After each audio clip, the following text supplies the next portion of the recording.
dog already. You don't have to get mad at me. We watched Yo, what's up, man? Y'all can't watch dogs for the rest of your life, man. Let's go on tour, man. Let's go do some shows. Oh, baby! Yo, I do rock. Let's go, man. Yo, man! Yo, come on, man! Charlie! Come on, hey, paisan, we got a gig. Let's go! Yo, Mike. Let's go, man. Come on, man. We got work to do. Word, man. It's time to get ill, man. Come on. Run-DMC and the Beastie Boys together forever. Here we go. It's 3, 2, fight for your right. No sleep. I'm the king of rock. There is none higher. Sucker MCs should call me sire. Kick it! Party people, Run-DMC and the Beastie Boys on their way your time right now, and we're gonna be cold king alive. Ain't that right, fellas?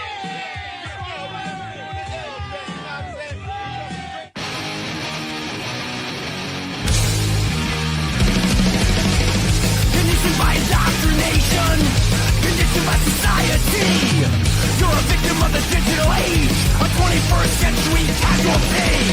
Open your eyes, you're losing control. Open your eyes, put down the phone. Conditioned by misinformation, it's just the media telling us lies. Decipher fiction from the truth. Society's slow and tragic demise. Open your eyes, you're losing control. Open your eyes, put down the phone. Everyone's got their fucking opinion. Come on now. You know what this is, and you know why we are here. This is the one, the only, often implicated, never duplicated, the New York Hardcore Chronicles Live. What's going on? Good to see everybody from around the world. Very excited about today's show. If you're wondering, we are sponsored by the Texas Silver Rush, DTFM Vinyl Distro, Generation Records, 126 Hardcore Clothing, and Mad Vintage. Yes. Yes, sirree. What's up, Mark Tulch up in Toronto? What do you say? What's up, John in London? Ryan Bland representing Brooklyn. Good. Dominic, Brooklyn. Vinny Doak, good. The gang's all here. Come on, everybody. Let's all get down. Yeah, this is going to be great. Yo, Mick in Australia. Whoa, they're coming out of the woodwork. Yes. Speaking of coming out of the woodwork. Yo. What's going on? What's up? How's things outside the woodwork? Oh, things are good. Things are good. No sleep. No sleep till this show right now. No sleep till the New York Hardcore Chronicles Live. Yeah. But yeah, no, it was a fucking great night last night, and I'm just kind of recovering from it. Last night was, yes. Tell us about last night. Last night was the I'm in the fight with Lou at Irving Plaza. Our dear friend Lou Collar. Everybody came out in support for a great benefit for him, featuring Crown of Thorns and Killing Time and Municipal Waste and Life of Agony and VOD for the first time in a very long time. And it was really just a fantastic night. And everybody just brought it, you know. And there's that is Lou's daughter, actually. She got up and said they actually showed a video. Lou shot a 10-minute video thanking everybody and stuff. I saw that. It was very good. Which was really sweet. And he was really good in it. He was good. Yeah. You know, it was a very, you know what? It really was a great evening and packed. I mean, the place was packed and Life of Agony played. Oh yeah, they crushed. I mean, you know, they always do. And the artist formerly known as Mina. Yeah, I mean, I guess we could say that is Keith Caputo, you know. And I didn't get that part of it. Is it Keith or Mina now? I'm not sure. I guess we find out in January. Yeah.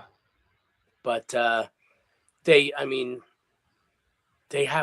have something about those songs when they play that River Runs Red stuff. The river runs red. You know what? you know what? Whatever Keith or me, whatever, you know what? I always like Keith. I like Mina. Like whatever makes you happy. You know? Oh, I love this shot. Yeah. I mean, it was just such a fun. I got to tell you, man, Municipal Waste really blew my doors off. They came out. They were unstoppable yesterday. I have never seen Municipal Waste. They were like true old school thrash. And you sent me. They busted out Bullshit Society by the Crumbsuckers. I was feeling it.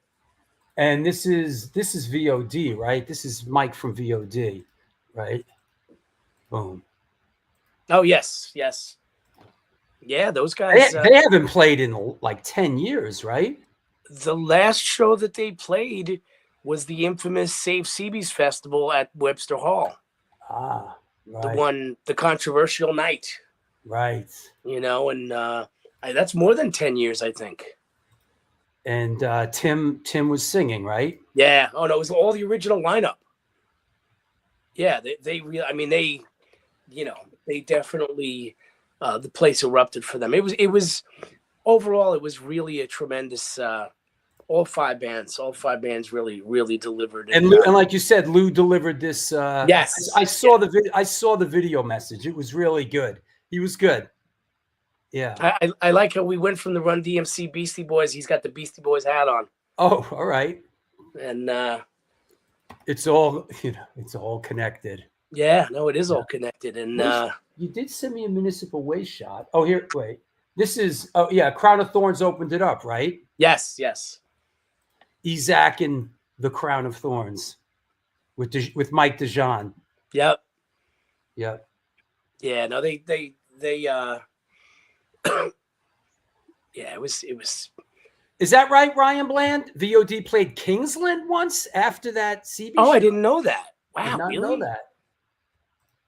Yeah, they played Kingsland, and after that, they were like, "Yeah, we're done." Wow, Kingsland will do that to you, man. Thank you, Ryan. Thank you for clarifying. That place sucks. You know. So I saw Ryan last night, as a matter of fact. Here's I guess this is Killing Time, right? This is Killing Time. Oh yeah, he spent the majority of the show in the photo pit singing like to the crowd, and I think he only sang like the first two songs from the stage. Huh. Interesting. Yeah, no, they were those songs. I mean, that's another band that I love, and righto. Okay. Oh, yeah. You know what? Just in case we don't get a chance, here's a shot of you and today's guest, right? Oh, yeah. There you go. Look at that. Yeah. That was from Comic-Con a couple of years back. And I gotta talk to him about Comic-Con. I've never been. I'm a born and raised New Yorker, lived here pretty much, and I've never been to Comic-Con. For a guy that's been to like 1,000 Chiller theaters, you've never been to a Comic-Con. I've never been to Comic-Con. I've been to Chiller. I've been to a lot of the Chiller theater, the horror conventions, but yeah, Comic-Con just seems extremely stressful. Well, Comic-Con is like Chiller times 100. Yeah. I mean, it's massive, and it really is like. I mean, you midway through, you're like, why am I still here? And then you find yourself there the next year too. So, did you tell me you saw Gladiator 2? I did. I saw it on Friday night, actually, and I was entertained. I liked it. I don't think you can compare anything to the first movie. Well, the first one's very good. But the first Gladiator movie is very good. Very good. I mean, film. I did enjoy the story, and it was. I loved the scenery and the spectacle. I saw some of it. I saw like some guys were riding rhinos and stuff like that. Oh yeah, no, there was some rhinos in there. There was some interesting punishments in there. So that's the kind of thing. Like, I'll go to the movies if it's a spectacle, and that looks like a spectacle. Well, you should ride a rhino to the next Bowery show. You should just ride up the street on a rhino. The Rhino. That was a hard Marvel villain, the Rhino. Oh yeah, Hard. yeah. The Rhino was hard, yo. They Those couldn't were get him. those are the hardest of the hard, like Rhino, Juggernaut, Abomination. Yep. Like they were serving wreck. Those were like that. Yeah. I think Crown of Thorns did Juggernaut last night. Actually. Oh yeah, Juggernaut. All right. Let's do this. Let's do this to this. All right. I'll see you in a bit.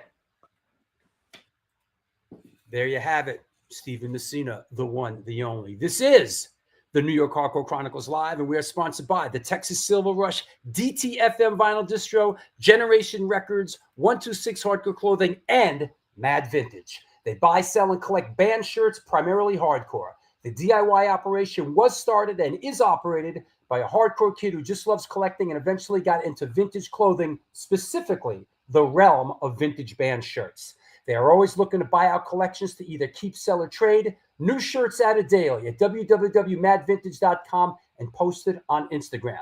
Dig deep into that closet of crapola and reach out to them. Help me help you, Mad Vintage. That said, let's clear the deck. Let's make sure nobody's killing each other in the chat room. Lori Dawn, what's up? What's happening, Marla? Hope things are well in Portland. That's right. Yeah, I'm the Juggernaut, bitch. That's right. Tony Mann, what's up? Hey, good to see you, Tony. Larry Kelly, there you go, up there. Everything looks good. Let's clear the deck. What the heck? And let's bring on our guest. Excuse me. Yes, sirree. Woo! Here we go. In the great words of Ric Flair. Woo! All right. That said, today's guest is an American musician, author, and entrepreneur hailing from Hollis, Queens. He is the founding member of the iconic hip-hop group Run-DMC and is considered one of the pioneers of hip-hop culture. He's also known for his charity work and for his love of rock music. Please welcome, coming at us from the Garden State of New Jersey, and it certainly is an honor to have him on the show, Mr. Daryl DMC McDaniels. Yo, D. What's up, Drew? How you doing? Good to see you, buddy. How's everything? It's really, everything's wonderful because I'm here. Like, this is I'm DMC in a place to be. I know a lot about places to be. This is one of the greatest places to be. Probably top 2. Thank you, bro. In my I appreciate that. Yeah, no, for real, because Yeah. it's real and it's life and it's. You know love. what? Let's be grateful for what we have, right? Yep. Let's be grateful for what we have in this. You know, it's crazy. You never know how close. I've never known how close I was to things outside of the thing I was doing. But Life of Agony, the drummer now, Veronica Bellino. Yep. Drums for me in my band. That's DMC right. and the Hair Raisers. That's right. She actually funny as you said that. She just sent me a message. Yeah. I love her. That's crazy. Send my love to Daryl. Yes, I had to shout her out first thing to let people know. Yeah, she just played last night. They played that benefit for Lou from Sick of It All. Yeah, You know? she's amazing. Yeah, she's a beloved figure here in our little Right, corner. that's so cool. That's why I feel like I'm kind of cool because I know someone that's down with y'all. Yeah, well, I think there's going to be. I think a couple of things are gonna overlap here, but let's bounce the ball back and forth a little bit, and we'll ride the horse where it leads us today. Okay. How did you come up? Did you grow up in a musical household? How did music come into your life? Through radio. It was AM FM radio at first. It was AM then FM radio, but I've nothing to do with music. It was all comic books for me. Is that right? Yeah, all I did as a kid was read, collect, and draw comic books. I went to Catholic school. So I was this geeky, nerdy little kid who didn't feel like I belonged to this universe. And it was the whole Marvel Comics universe that made me say, okay, I think I could survive living in this world as long as I got my Marvel comic books. Because Marvel comic books was beautiful because, you know, I'm a little kid, I can't leave the block, but it exposed me to the city I lived in every time Stan Lee was brilliant because every time I opened up the Marvel comic books, I got a lesson about what New York was like. I learned about the Lower East Side through Marvel comic books. I learned about Hell's Kitchen. Right. I learned about Harlem. Sure. While other kids was able, I learned about Harlem when I was reading Luke Cage. Exactly. You know? I'm saying it bugged me out. Captain America was one of my favorites. And I was like, oh my God, he got a black friend that's from Harlem who fights crime with him. Sam Wilson. Right. And it was crazy because I couldn't leave the block. While my other friends were going to see Shaft and Superfly, Cam Graham, Fred Williamson, my mom was letting me go see those movies. But while they thought they was doing something, I was in my own room learning about everything they were learning about by going to the movies. Yeah, I was a big Marvel Comics collector and kid also. And we're the same age, and we grew up basically like same time in New York City at the same time. Yep, so for sure. So a lot of the same stuff and and radio. I mean, and I mentioned this on the show a lot about how for kids our age growing up, like 70s, radio was big, man. Radio was big. Man. Huge, exposed you to all the music. Yeah. For sure. And it gave you something that you would stop. So, oh my God, what's this? Right. It was discovery. It was introduction and discovery. And, it was good about radio too. The majority of the stuff that you connected with, it touched you in some way. Yeah. The first music that really caught me was, I remember hearing the Doobie Brothers, Black Water. Oh, Blackwater, keep on flowing. I was like, wow. Mississippi Moon. Yeah, it was like, oh my God, what's this? Of course, Jim Croce, Leroy Brown, bad. Leroy Brown, like it was just the stories and all of that. You know what I'm saying? That's the stuff. That's the stuff we grew up on. Yeah, because of the radio. Yeah, and it was beautiful because it introduced you to so much. Whether it was Fortunate Son for me. I always knew that Ozzy Osbourne singing Iron Man was about the comic book. I'm a kid. I didn't know no better. I was like, wow, it was Iron Man. It was just, it made life so beautiful. Yeah. Yeah. So you grew up in Hollis or you grew up in Harlem? Yeah, Hollis, Queens. Yeah, I didn't find out about Harlem until I was 35. Right. That came late. I was like, what? What do you mean, huh? What? Yeah, that was some superhero stuff, which is crazy. And you were adopted. Did you know you were adopted as a child growing up? No, I didn't find out till I was 35 years old. Wow. Yeah, well, I was an alcoholic, suicidal, metaphysical, spiritual wreck who was thinking of killing himself. And then I found out that I was adopted and a foster kid. And it didn't end there. And as the day get shot and killed and my father died. So it was one of those revelations where, and it all came about because I said, I'm thinking of killing myself or whatever. And I'm saying people know the DMC stuff. They have records and videos, but I want them to know Daryl. So just in case I do die, I wanted to write a book and be like, yo, what's up, world? I'm Daryl McDaniels from the groundbreaking rap group Run-DMC. First to go gold, first to go platinum, first to cover Rolling Stone, first on MTV, all the stuff that I did. I was like, I'm really just Daryl McDaniels, no different from anybody else in this universe. I was born May 31st, 1964. And when I got to that identifying characteristic about me, I realized I know my birthday, but I don't know no details. So I called my mom's up. Wow. And I should have said, Mom, I'm going through something, but you don't want to get them upset. Sure. You don't want people. I don't want to trouble nobody. And you loved your adoptive parents. I rhymed about them on every record. That's why y'all know. We're gonna get into this later, but I met your mom and your dad. Really? We'll get into it. We'll get okay. It turns up later. But so I talked about it my whole life. So your mom was very kind to us when we met her. Oh, so nice. Yeah. Yep, she was the best. So I just said, Mom, I'm writing a book. I need to know 3 things about the day I was born. How much did I weigh? What time I was born? What hospital? She told me. I love you, Daryl. I love you too, Mom. I hung up. An hour goes by. She calls back with my father, Byford. we have something else to tell you. And I'm like, what? I thought it was going to be like, you know, well, when you was born, there was a power outage in the hospital. We gave birth to you by candlelight. They just hit me with, you was a month old when we brought you home and you're adopted, but we love you, bye. That's how I found out at age 35. Wow. So, you know, in all of that, it's sure. They were the best parents. They kept me.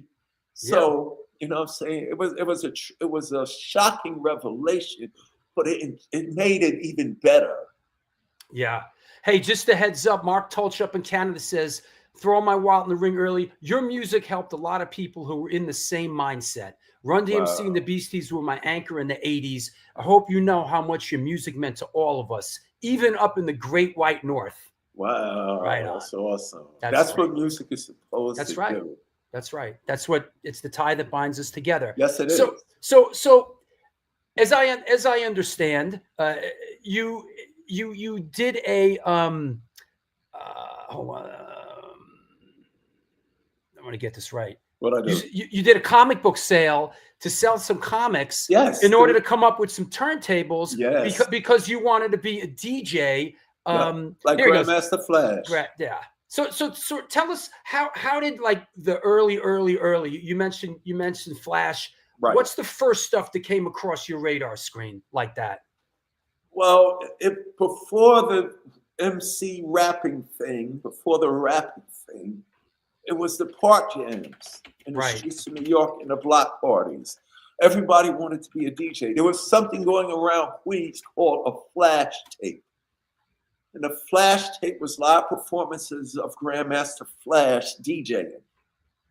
And then later on, you started hearing Melly Mel and all of those guys with them, but that came later. But it was the flash tape. And I'm still G.I. Joe, Hot Wheels, AFX cars, Tyco, Apollo 5 Speed Chopper. I'm still, Godzilla and Flintstones and Jetsons at this time. Right. My brother's a little older. He was 3 years older than me.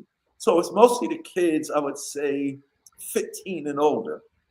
For if you're 15 and younger, you're still not caring about what's going on. You're still having too much fun with that. And it was my brother who said, I got to get turntables because his friends, Anthony and Booby got turntables immediately because he had a job, like a real job. And Anthony, he was the kid, he was just good at fixing things. So he was building his own speakers and repairing the household turntables, Drew, that used to be advertised in the papers and the magazines. Remember the hi-fi stereos that every parent had? So Anthony was really good at going in the garbage and the dump and repairing turntables. Wow. Going out. Yeah, he was like that too. So my brother was like, because early on there was no standard scratching DJ turntables. You had the BSRs and all the stuff that you was seeing when you open up the magazines and he was advertising. Yeah. But long story short, my brother was like, I gotta get turntables. So me and my brother had a problem. We didn't sell weed. We didn't sell weed, and we wasn't what they call stick-up kids. So we had no money, like me and my brother. But my brother was like, we got all these comic books, and it broke my heart. I was scared when he said that. I was like, what do you mean? We're going to do a comic book sale to get 2 turntables and a mixer. We did it. We got a $40 Gemini mixer. There was no crossfade at the time. Remember, everything was up and down. Oh, that was it. Yeah, it was no crossfade. That ain't come later until they found out what Flash and Grand Wizard Theater was doing. So we had my mother's hi-fi stereo that was in the living room. So all we had to do was buy another turntable and a mixer. And then we just started buying vinyl. Because without the records, you didn't have no sound. Right. And that was I would say that was 78. That was 1978. What were the records of choice to scratch on early on in the game? All right. It was always James Brown. James Brown always had a funky drummer break. Sure. Where he would count 1, 2, 3, 4 hitting. James Brown always had a funky drummer for Clive Stubbornfield or whatever the drummer got in. It was, check this out, it was always James Brown. It was always jazz. Those jazz records had funky beats, and whether it was a a flute, a horn, a piano, a sax, something to play. Definitely R&B, soul records, Motown stuff. Yeah, Motown stuff. Stax. Yeah. Even Stax more than Motown. Stax had more breaks in their records. Yeah. At the beginning. And then remember this, Drew. We from the same era.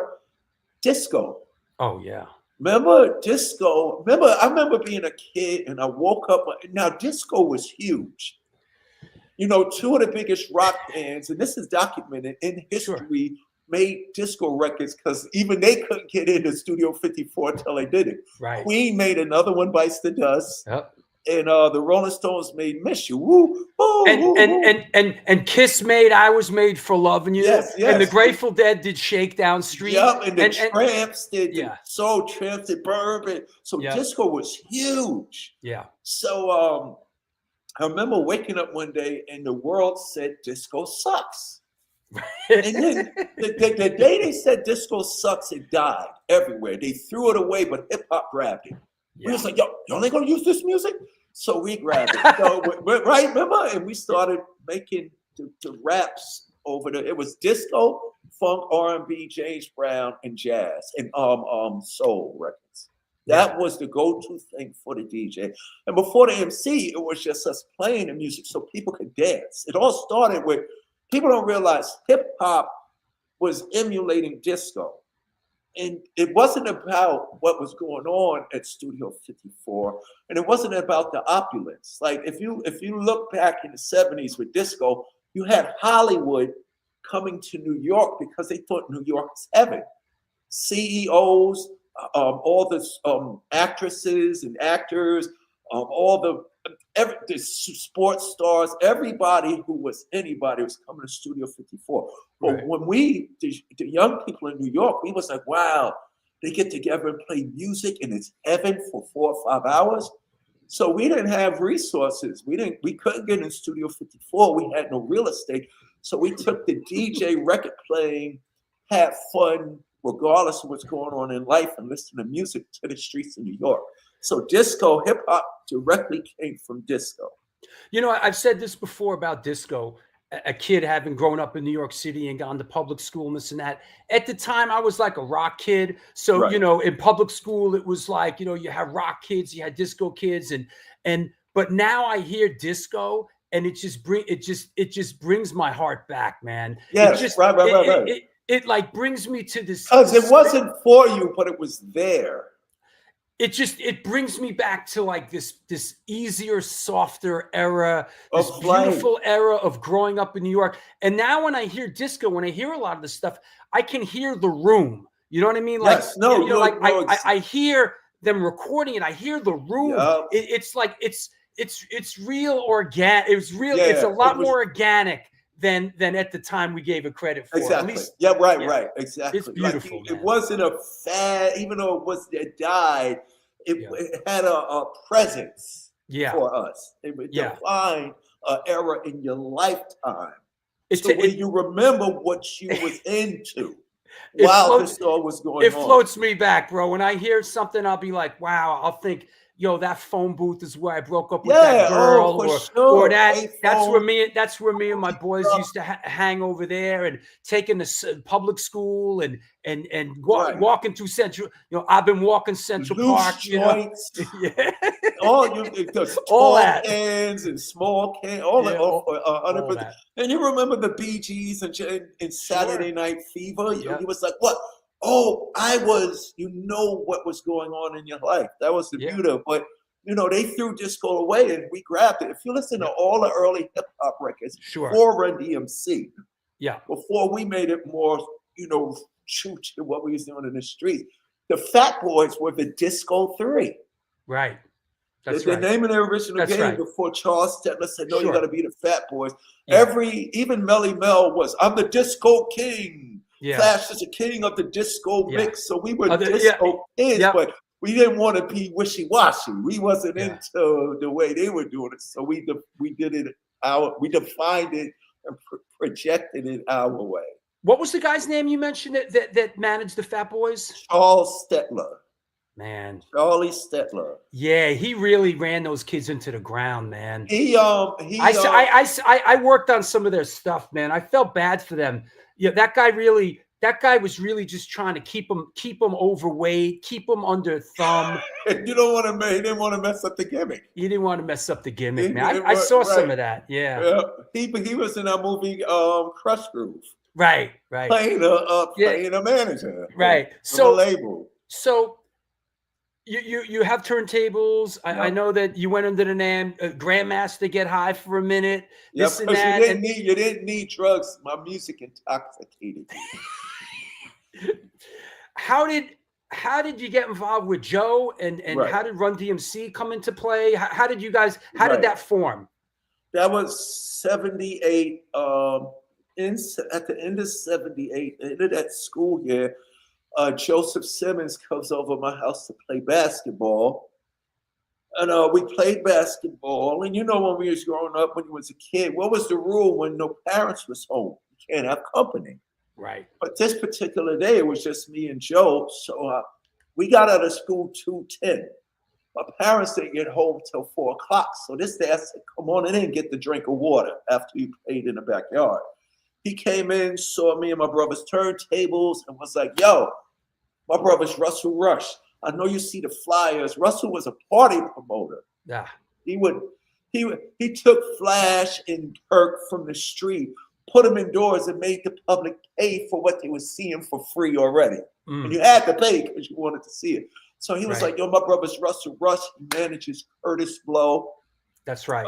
Curtis Blow was the first rapper signed to a major label, Mercury Records. All the other rappers were on independent labels, Sugar Hill and Joy of Delicious Vinyl. Kurt was the first signed to a major. So he was I saw you and him walking in the rain. Yes. Oh, remember that?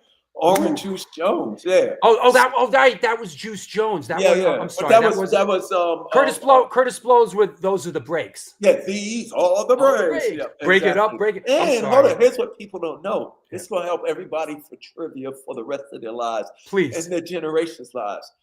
Run-DMC's Christmas in Hollis isn't the first Christmas record. The first legendary one was Curtis Blow's Christmas Rapping. 1979.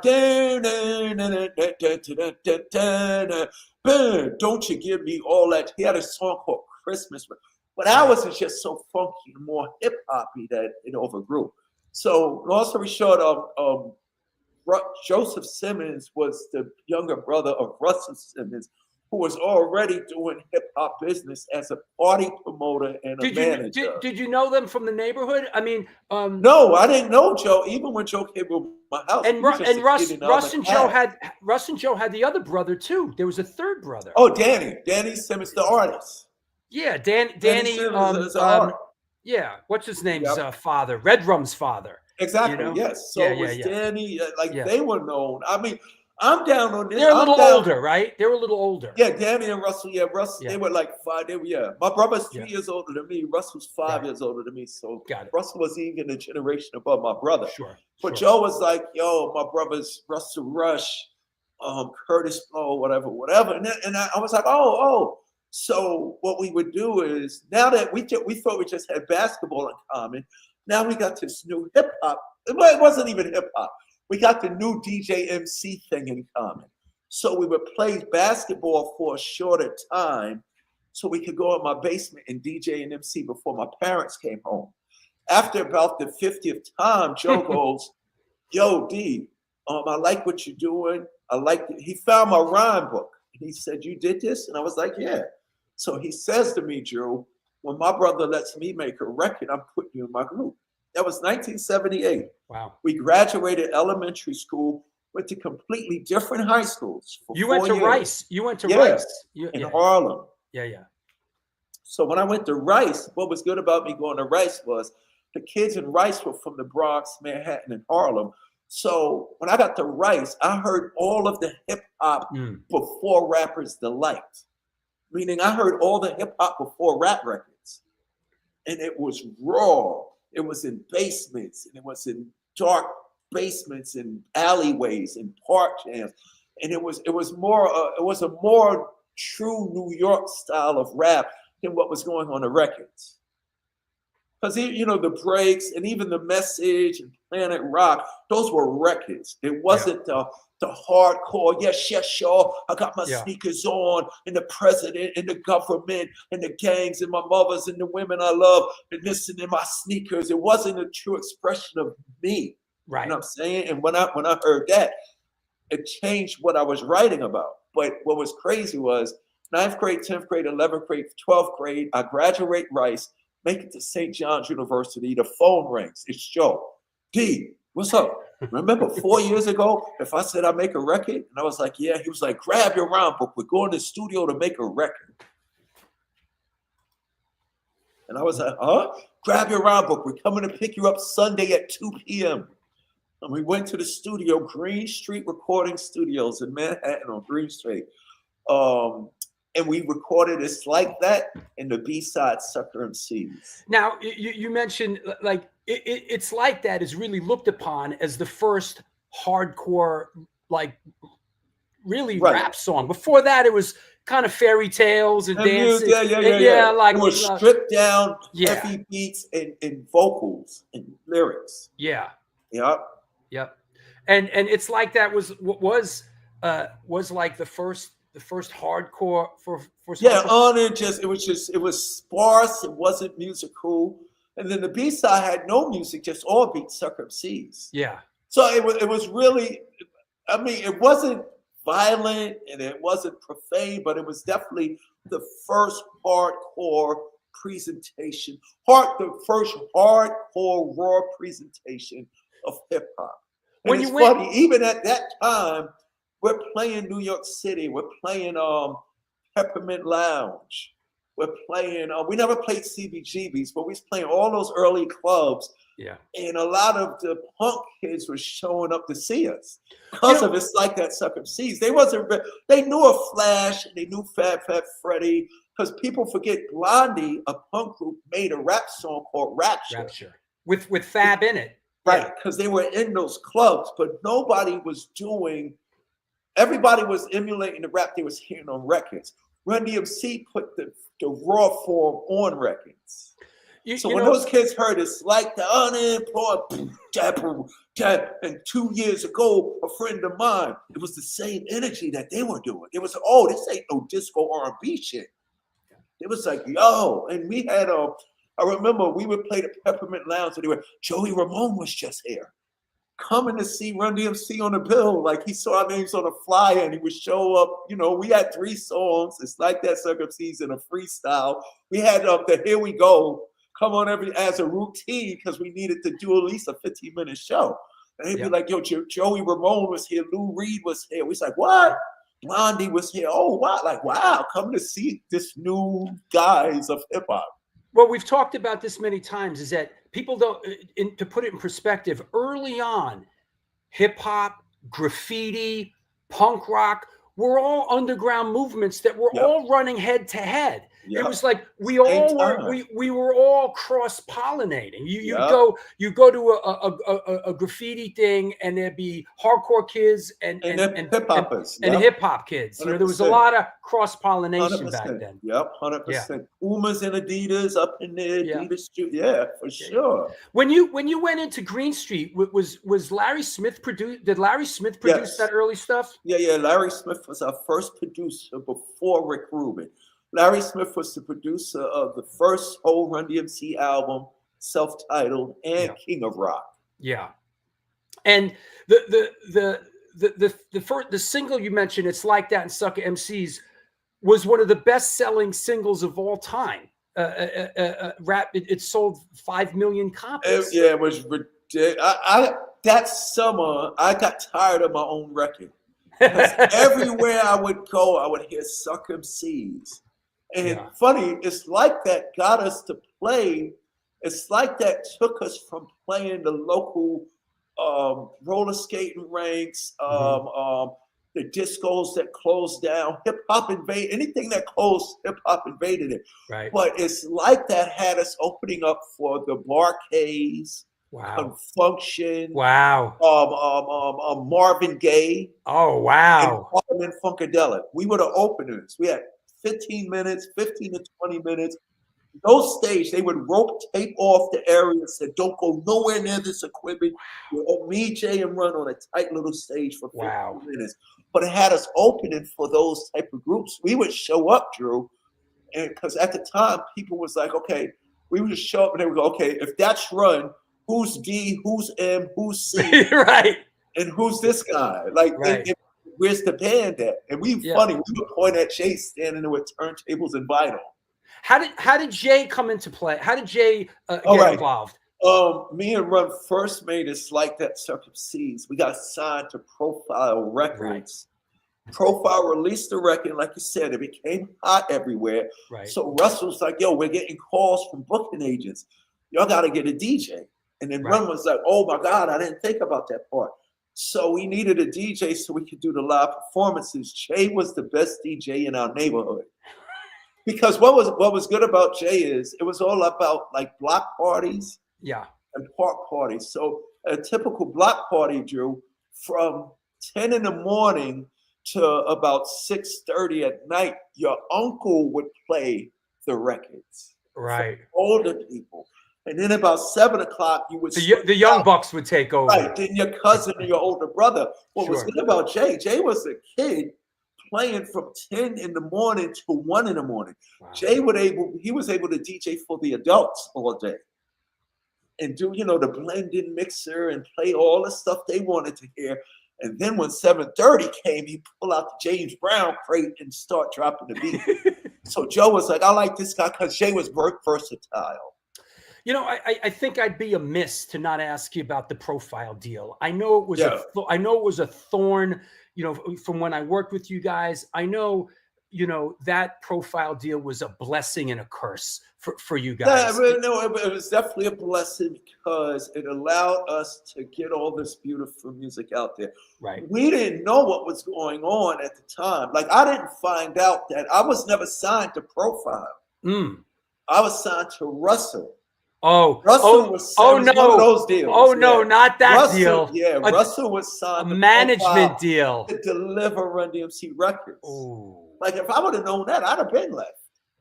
Yeah. But we didn't know. We was too beautiful. Like you said, it was a blessing. But the beautiful thing was we wasn't focused on the business. We were just focused on give us the mic. We wanted to get on stage. I didn't find out later. Because, all through the latter of the 80s is when even Tougher Than Leather, the movie being delayed, the album being delayed. By the time the movie and the album came out, it was Big Daddy Kane and Rakim time. We had lost that because of the legalities of the music business. But even through all of that, the thing that kept Run-DMC going was we made some great records that no matter what era it was, like after Raising Hell, we was opening for I remember even when Down with the King dropped, we was opening for it was funny. We was opening for Marilyn Manson.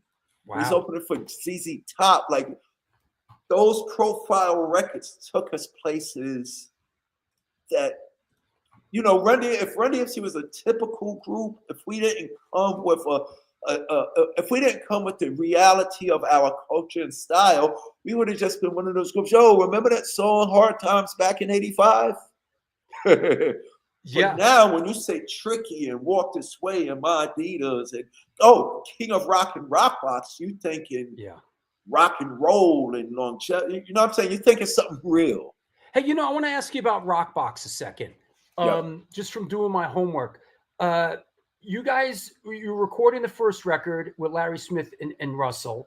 And I'm quoting here, after having to wait for the heavy metal band Riot to finish their studio time so the group could record new tracks, the group and producers were influenced by their loud guitar sound and attempted to create a guitar-based track.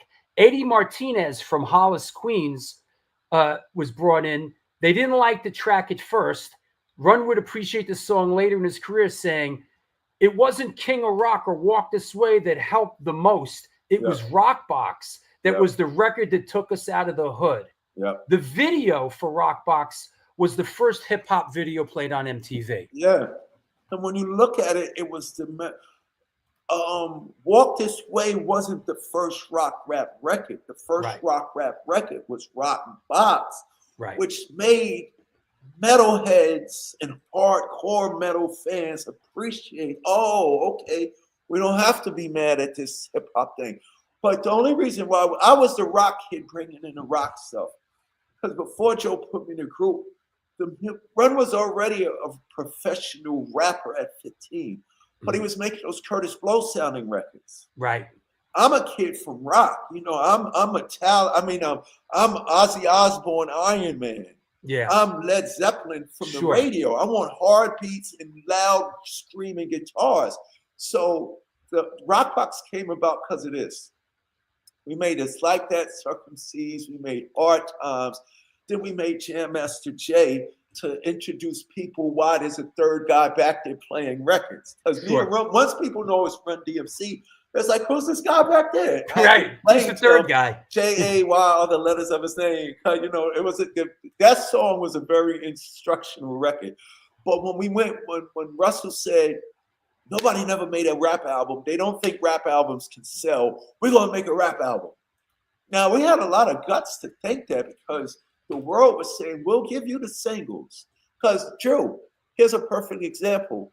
We were making singles just like disco was making singles. Remember, the disco records was the Giant 45.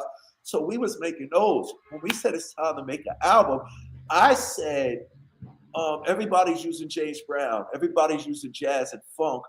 Nobody is using the rock break beats that we was rapping on at the block parties in the street. So Rock Box was Run-DMC's attempt to make Billy Squire's Big Beat over without stealing it. I see. So two of the greatest beats in hip hop. One is a James Brown song. The other is a rock song. Billy Squire's Big Beat. I got the big beat. Boom. So we was trying to make Billy Squire's Big Beat. That was the whole thing behind Rock Box. And even though when we was rapping over Big Beat, the guitars might play a little bit. And you go back to the beginning. So originally, Drew, Rock Box was 8 bars of all drums. I see. 4 bars of the da-na-na-na-na, and then back to the 8. So what Larry Smith and our first producer, Roddy Hugh, engineer at Green Street in Russell, they said, you know what? We're going to let the guitars play through the whole record. Right. Which was kind of, me and Run hated it because we was like, no, the beat's supposed to drop out. But it was like, no, I'm telling you, this is going to be cool. And that's the thing that got us on MTV. Did you know Eddie Martinez? Was he a neighborhood guy, or was No, he was Larry Smith knew all the band. Larry Smith was a musician. He was a bass player. Right. Yeah. Who just fell into producing a hip hop group. Right. But he knew, he was like, okay, and Larry was funny. The musicians call each other cats. No, that's one bad cat. No, he was a cool cat. So Larry's like, I know this cat that's playing with Quiet Riot right now. Let me give this cat a call. So the cat that he called was this guy named Eddie Martinez. And Eddie came in, and it's real funny. Like Lou Reed, the Ramones, Eddie Martinez, everybody knew about this Run-DMC group and what they were doing with hip hop because of It's Like That, Circumcised. Like everybody knew the message and all of that. But it was just something about that we were doing, stripped down. It was sounding more raw. The rock people respected that more than the polished R&B sound. So Eddie knew who we was, and when he got the call, he was like, sure, I would love to play for those cats. And Eddie called us cats. I would love to play for those cats Run-DMC. Right. You know, one thing I remember, which was a big, big moment, was when you guys stepped on stage at Live Aid. Yeah. And, you know, that must have been incredible. Can you give us any perspective on that day and what it meant to you guys? Well, I was excited because when they started saying Black Sabbath and the Rolling Stones, so like, I'm going into because you know, we was doing our little tours then. We was on a fresh tour. Like I said, we had opened up for Marvin Gaye and Confunction and the Gap Band, but that music was like right before me coming into the business. When we got the call for Live Aid had all the talent, all the artists that I was hearing on the radio as a kid that were like bigger than life. Sure. You know what I'm saying? So Sure. for me, it was very intimidating for me. Mm-hmm. And when we got there, the beautiful thing is when we got there, most of the people was excited to finally see us because had never heard about us. But there was those people, you know, we heard the mumblings of all they do is play records.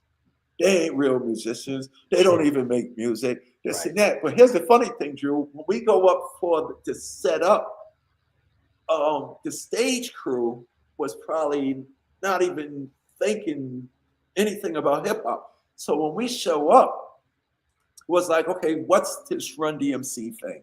So we show up. They asking, where's the instruments? Where's the guitar? And the drums and stuff. And Jay Sure. hands them turntables and the mixing stuff to set up. So the attitude was kind of nonchalant. Oh, let's just put this jump together for them. Right. But when those same stage sound people saw us play, they was like, when we got off, they was like, whoa, because you know Jay was DJing. I went out there in front of the rock world, representing a culture that was supposed to die 3 months after we make this appearance, and I screamed, "I'm the king of rock." Mm. Now Ozzy and all the other guys was like, "Yes, we love that." And you played right. You played right after Black Sabbath that day, Yes, I think. Yes. Yep. You were like between Yep. Black Sabbath and like Rick Springfield or something. Exactly. Right. But the crazy thing is, the critics and the media was rap's a fad. It's going to end. Right. But every musician that we love, I think what they really liked us is how organic we were. Yeah. You know, because we didn't have shiny suits. We wasn't rapping over good times. You know what I'm saying? We got a record called The King of, even though it wasn't the you know, Rick Rubin always said, I hated rock boxing, King of Rock. But I think the other musicians liked it because they respected our attempt to do what they were doing and then just rap over it. So they was like, oh man, you guys, yo man, we love you guys. So it was a very intimidating experience. And you know, the fans who knew Run-DMC that were in the crowd at the stadium said, no, we didn't get booze. I said, because y'all wasn't on stage. When we first went out there, it was 80-20.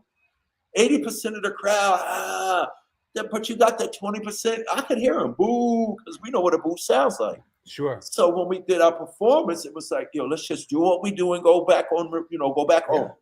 Yeah. And that's what we did. Just bang it out. And what is it true that Bill Graham, the promoter, personally insisted that you guys be a part of it? They were having the meeting about who was going to be on that lineup. Bill Graham brings up Run-DMC, everybody. Why you want to rap? The hip hop is not going to be Bill. I forgot who told me. Somebody was in the room when Bill Graham said, "If you don't put Run-DMC on this bill, I'm pulling out." Woo! That was like, when I heard that, I forgot who told me that. I was doing an interview, and it was doing an interview about Live Aid, and it was one of the executives from either the booking agency or one of the labels. And Bill was in the meeting, a big table, room full of 25 people. Bill Graham, he said, yo, Bill said, if you don't put Run-DMC on this, I'm pulling out. And I guess because Bill was the music guy. He was from Frisco. He knew Janis Joplin. He knew the door. He knew what we were. He was like, this ain't no lollipop rap song. These guys are something. I know this feeling. Yeah. And Bill Graham, rest in peace, Bill, when I said, wow, I felt like humbled and honored. And he said, Bill said, if you don't put Run-DMC on this bill, I'm pulling out. Yeah. Because he knew what this is. So I was like, wow. And then the next year after that was this masterpiece, which, you know, multi-platinum. This was, is it safe? The game changer. Yeah, the game changer. Is it safe to say the high watermark? Was this was this the big? Could you give us some perspective on those halcyon days when this came out and when you guys were doing it? Before that, it was just, oh, you got a record deal, you're touring. I always describe it like this. Before Raising Hell, it was wow. Because remember, Drew, when we were little, music to us, the big things of music to us was Soul Train and American Bandstand. Right. Those were the two outlets. Those were the people that did it. So before Raising Hell, it was, oh, wow, we're doing what people do on Soul Train and American Bandstand. You know, Dick Clark, Don Collier. When Raising Hell came out, I finally realized how Mick Jagger and Michael Jackson felt. That's how I describe, like, rock stars. And Rick says it, everybody. That Raising Hell thing, we were rock stars. Like, we were Van Halen. We were Stones. We were beat. Like, that's what Raising Hell did for us. And was that the life you were leading, you know, for you and Joe and Jay? Like, at that time, you know, were you being treated right? Was it, were you really, you know, doing it first class? Was it in retrospect? Yeah, it was crazy. It was, we selling out arenas. Yeah, that's incredible. Coliseums, we was playing the Summit in the Garden. Like, it's incredible. We went from playing roller skating rinks to playing the Summit in Houston. Wow. And the Spectrum in Philly.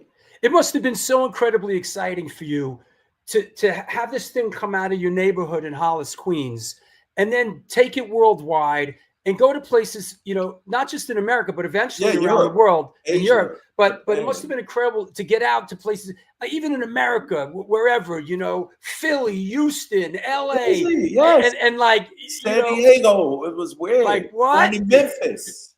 Incredible. Going to Detroit and playing wow, the big arena there.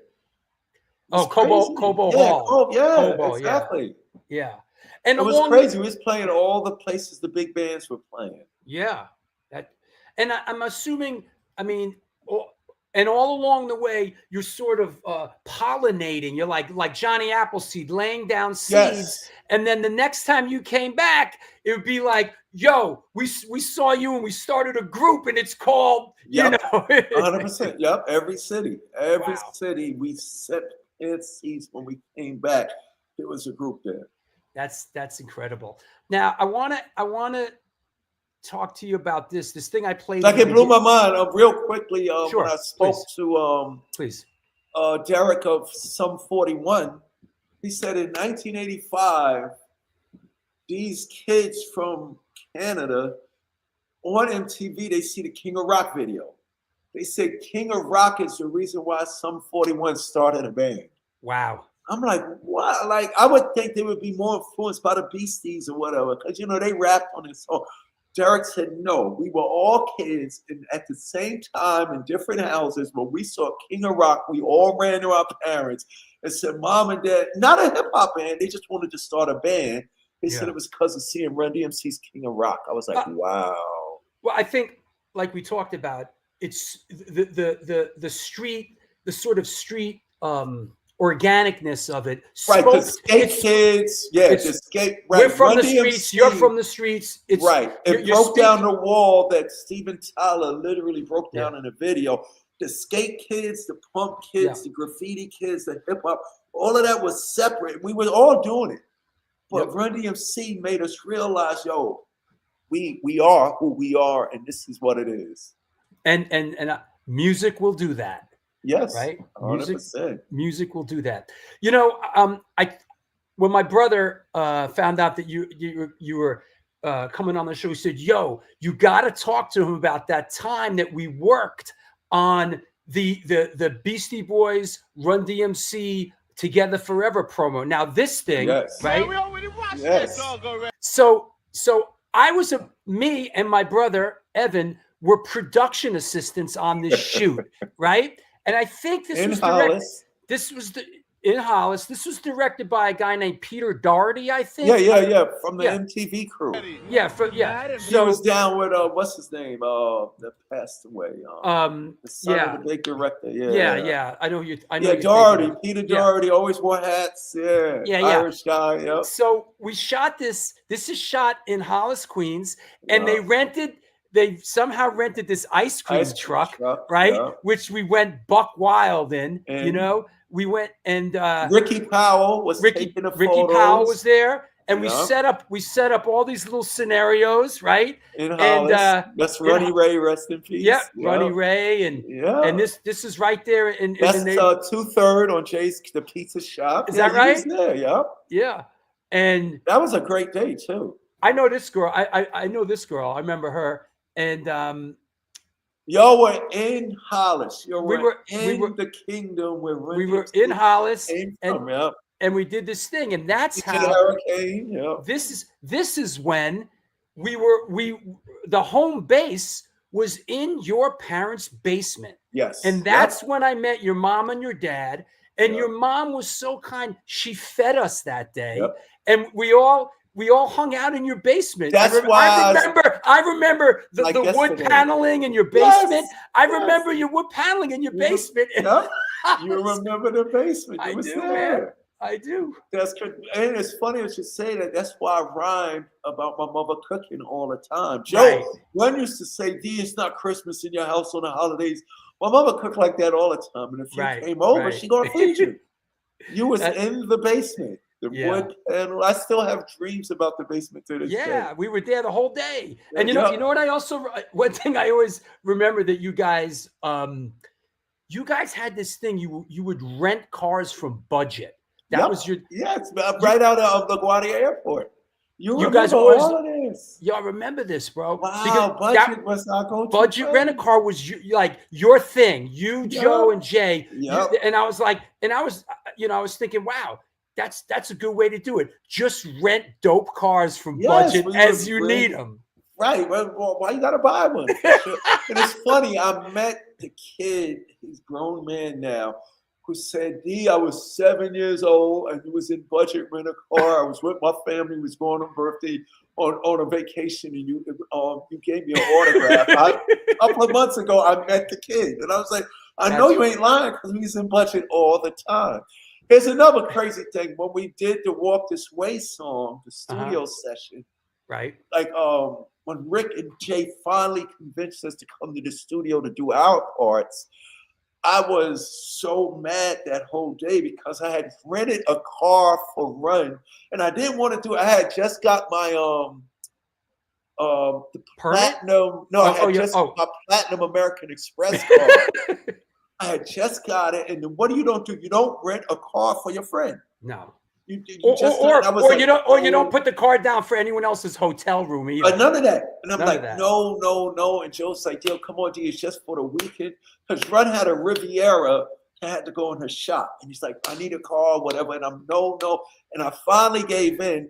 I rented to him. So the night before we go to record Walk This Way, next morning Joe calls me, and I'm like, "Joe, you coming to get us, right?" "Nah, D, the car got stolen." Oh, man. This guy leaves because Run smoked a lot of weed. Right. He leaves the keys in the car, and the kids took the car. Oh. So during the whole recording, I'm thinking about my credit and the card. But luckily, the kids just went for a joyride. They found the car and the keys 3 blocks away. Wow. But I'll never. You write about Budget. You know so much. I remember because you guys. I remember Joe saying, "Call Budget." He was like saying, "Call Budget," and you guys were going on, and I'm like, I knew Budget because working in the film business, we rented the cars from Budget. That's why we rented from them. Everybody in the entertainment business at the time would rent from Budget, so we didn't. Let's go to Budget. We would go to Budget at LaGuardia Airport. That's mint. Any recollections or perspective you can give us on this tour that you did with the Beastie Boys? Because the Beastie Boys kind of came out of our neck of the woods. Those kids, they were a hardcore band. They were a hardcore band. They played a lot of the same clubs as I did, when I was young. And they kind of, at a certain point, of course, being very influenced by Run-DMC, they sort of turned the corner and started, their hip hop thing. Any recollections about this tour or Beastie Boys? Well, it started with Rick Rubin sticking his head in the studio. We was actually recording in Chungking House of Metal. Oh, yeah. John King. John King. Remember? And Slayer, Anthrax, groups like that were recording it. So one particular day, I guess the Beasties heard, Run-DMC's in here. So Rick sticks his head in and just sticks his head, "Hey, guys, what's up?" And Jay's like, what's up? Who you? I'm Rick Rubin. I'm the DJ and producer of the Beasties, whatever. Can I hang out? And Jay was like, come on in. So that's kind of how we hooked up with him. And then Rick brings them in and he asked Jay, yo, Jay, I got a question for you. You think these three guys, this punk band, can make a hip hop record? Jay was like, why not? So I guess they were looking for a start, Drew. We wasn't putting Slow and Low on the Raising Hell album. Let it flow, let yourself go. Slow and low, that is the tempo. Of it's course. Never old school. So Rick, I'm not gonna use that. Could we do it? What? So they did. The reason why Beasties did Slow and Low over is because we let them use it to jumpstart License to Ill. Wow. Yeah. Did not know that. It's one of the greatest lyrics in hip hop ever. This one we knew Beasties were official. On my version, I says, I got determination, bass in highs. I see really well because I have 4 eyes. So the Beasties, knowing they can't say that, they say, I got determination, bass in highs. White Castle fries only come in one size. Everybody was like, yo, because it's the truth. It rhymed. When they did that, we was like, because what was beautiful about the Beasties, they wasn't a white Jewish punk rock group trying to be, yo, what's up, my man? They wasn't trying to be a black rap group. They were the Beastie Boys rapping what they were. Sure. So when that was just, when we heard, I got determination, bass in eyes, White Castle fries only coming in, because it's true, and everybody knows, like, that's when we was like, and right after that, Drew, a couple of months later, License to Ill was born. Yeah. That was like that was like them getting their feet wet, but actually doing a record. And that record, of course, went supernova. And it went. We were so good, you know. Even there was a lot of similarities because it was 3 of them, whatever, stuff like that. But I remember when we was going to do the Raising Hell tour. Wasn't there a DJ from your neighborhood, Hurricane? That came later. The original DJ for the Beastie Boys was Rick. Was Dr. No, was Rick.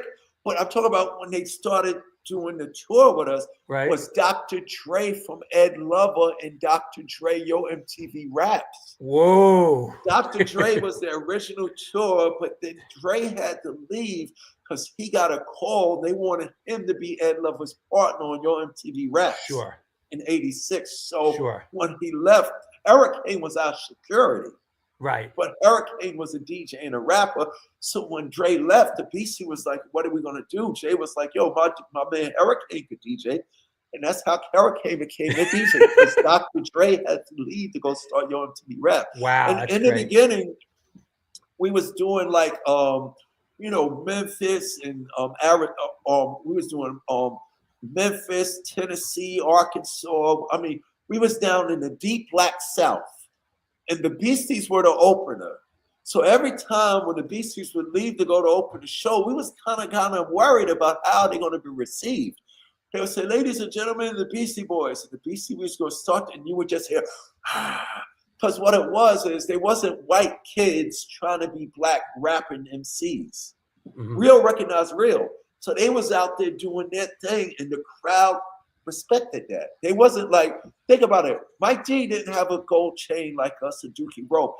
He had a plastic chain with a Volkswagen emblem that he ripped off an actual Volkswagen hanging around his neck. So people respected that. You know what I'm saying? They wasn't trying to be something that they wasn't.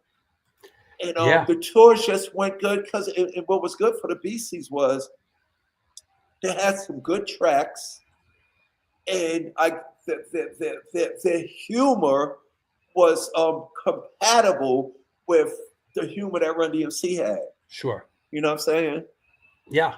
That makes a lot of sense. Later on, once License to Ill took on a life of its own, they were able to put the girls in the cages and the big penis and stuff like that. But in the beginning, they were more paying homage to this culture that they respected. And they got that respect in return. Mm. So once they had it, there was now we can just be who we are. Got it. You mentioned earlier on in the show, and we're going to take a break in a couple minutes, but you mentioned there came a certain point where depression was weighing heavy on you. There was some alcohol and some drug abuse that was weighing heavy on you. Yeah, that started in the 90s.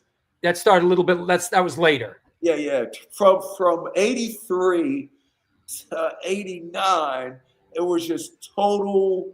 We was the Roman Empire. Well, I couldn't be touched. Even even the one thing, as hip hop star, Big Daddy Kane, Rakim, Cool G Rap, Salt and Pepper, NWA. When all of that came, our force was number one. Nobody had a better show than us. Yeah. Nobody could perform better than us, and we had an arsenal of hits. Yeah. So it wasn't until the 90s to where the business slowed everything down. Jay had us doing New Jack Swing, which really depressed me. My joke is, but depression really started when and Jay was Jay. Did this come into play at all with it? No, that just came into play because we had huge success with Crush Groove. Right. Produced and directed by Michael Schultz, who did Car Wash. Tougher Than Leather was us saying, we're Run-DMC now. We don't need Hollywood. We can do it ourselves. And Rick Rubin directed, produced and directed, right? Exactly. It. But the problem with this was it came out late. It should have came out as soon as they edited. But then the legal things with the Tougher Than Leather album slowed us down. I see. So by the time this dropped, not us. I mean, our look and everything was popular. The vibe of it had changed.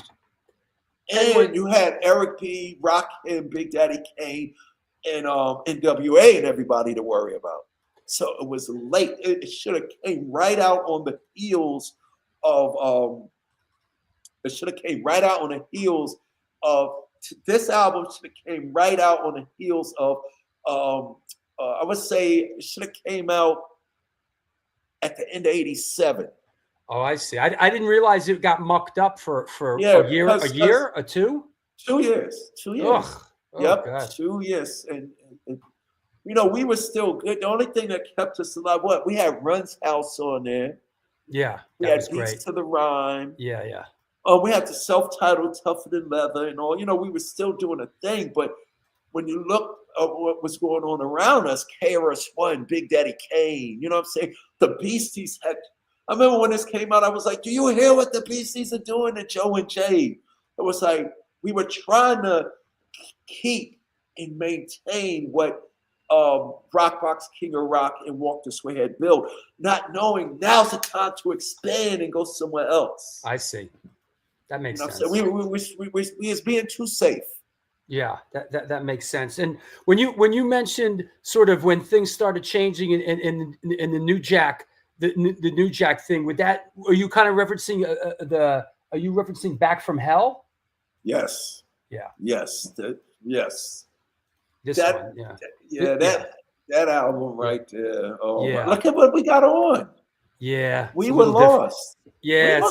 That's not Run-DMC. Look at us. Yeah. We were.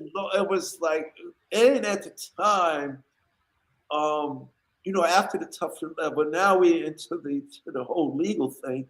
So we had slowed down. Before we was just so busy. We was just making records about everything that pertained to us. So when we did this album, we wasn't even hanging together anymore.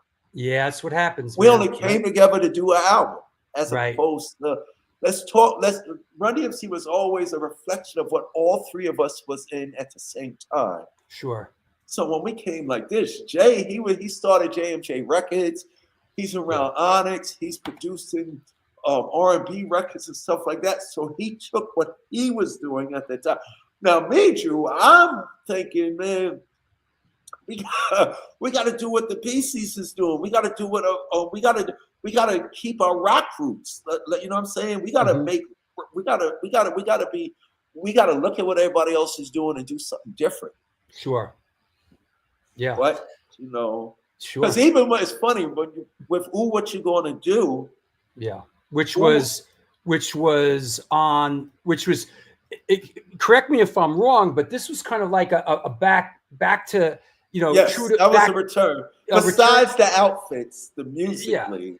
Yeah, but this is the record that, you know, I produced Yep. What You Gonna Do, which Yep. was the second. The first video was Down with the King, which was Yes. which was a dope video too. Yeah. That was great also. No, but, those two records were run. The other records really wasn't good because the other records was produced by Naughty by Nature, Tribe Called Right. Quest, and EPMD. The bad thing, those were good records, but they sounded like the producer. Right. What was good about Down with the King, Pete Rock said be Run-DMC, and Hank Shockley and Keith Shockley from the Bomb Squad produced, ooh, just do yo, we got the rest. They didn't say do what we do. Right. You know what I'm saying? So if you look at it, when we was doing New Jack Swing like everybody else, we flopped. When we was doing what Naughty was doing, we flopped. Pete Rock came and said, no, just be Run-DMC on this beat. And same thing with Ooh, and Ooh, it's funny, if you listen to Ooh, and now that I'm really getting into Agnostic Front, I look back and Ooh was my rebellion. You know what I'm saying? Ooh was my rebellion against where hip hop was going at that time. Ooh, what you gonna do? If you put some heavy, never let a punk get away with murder, gunshots. Imagine me doing that at a hardcore New York thing over hard. Sure. Fade from a vein, reason causing a pain coming. I'm shooting, but I'm not shooting literal guns. I'm shooting at the establishment. Sure. So it's like I always say, I never knew how close I really was to all the people that I'm now working with. Because let's go back to '85 for a minute. Before we started touring with the Beasties, we did this little tour. It was only on the West Coast. We did San Diego, we did LA, we did Pasadena. Here was the lineup, Drew. We were the headliners because we were the mighty Run-DMC. We had King of Rock at the time. Here was the lineup, and I'll never forget these shows because they were some of the best. Because this one group stood out and was phenomenal. And every time they was on a bill with us, I would stop what I was doing to see them. The Beasties would open. Red Hot Chili Peppers would go on second. Fishbone would go on third, and then Run-DMC would close. At all of those shows, Run-DMC, Beasties, Fishbone, and Red Hot Chili, at all of those shows, I think it was only like 5 dates that we did. Pasadena, yo, Fishbone was phenomenal. I never seen anything like the Fishbone was Run-DMC, Chili Peppers, and the Beastie Boys all together. But then when I'm looking back now, and then, you know, Chili Peppers, Blue, Fishbone, and the Beasties. I was like, wow, we was always there with this vibe. You know what I'm saying? And it made me realize of why, you know, Joey Ramone's here tonight, Lou Reed's here tonight. Every time we would play LA, we played this club called the Dragonfly in LA. Did you know about that venue? Oh, yeah, of course. And they would always be like, yo, Jonathan Davis is in the back of the room. Fieldy was like all of these musicians. And I'll never forget Travis Barker coming to me saying, I did, and excuse the horn going on outside my window. I live in Manhattan. But I saw the Red Hot Chili Peppers play the Dragonfly. Wow, see, and I never knew. Oh, I was in these places. The only place we never played was CBGB's. I went and saw bands at CBGB's like in the years before they closed. But we was always connected to these groups. Let me show you. This is from my personal. These are production shots that from when we shot Jamaica Park, Hollis Park. That's Hollis Park. That's crazy. Paris Mayhew with the Steadicam unit. He directed it. He did an incredible job on it. And there's the three of you in Hollis Park. And wait, I got to show you these. Oh, thank you. Here's another one. You know. Of course, hindsight's 2020, right? All these music videos I did back in the day. If I could do it all again, I would have hired a photographer every single shoot and had him take pictures, you know?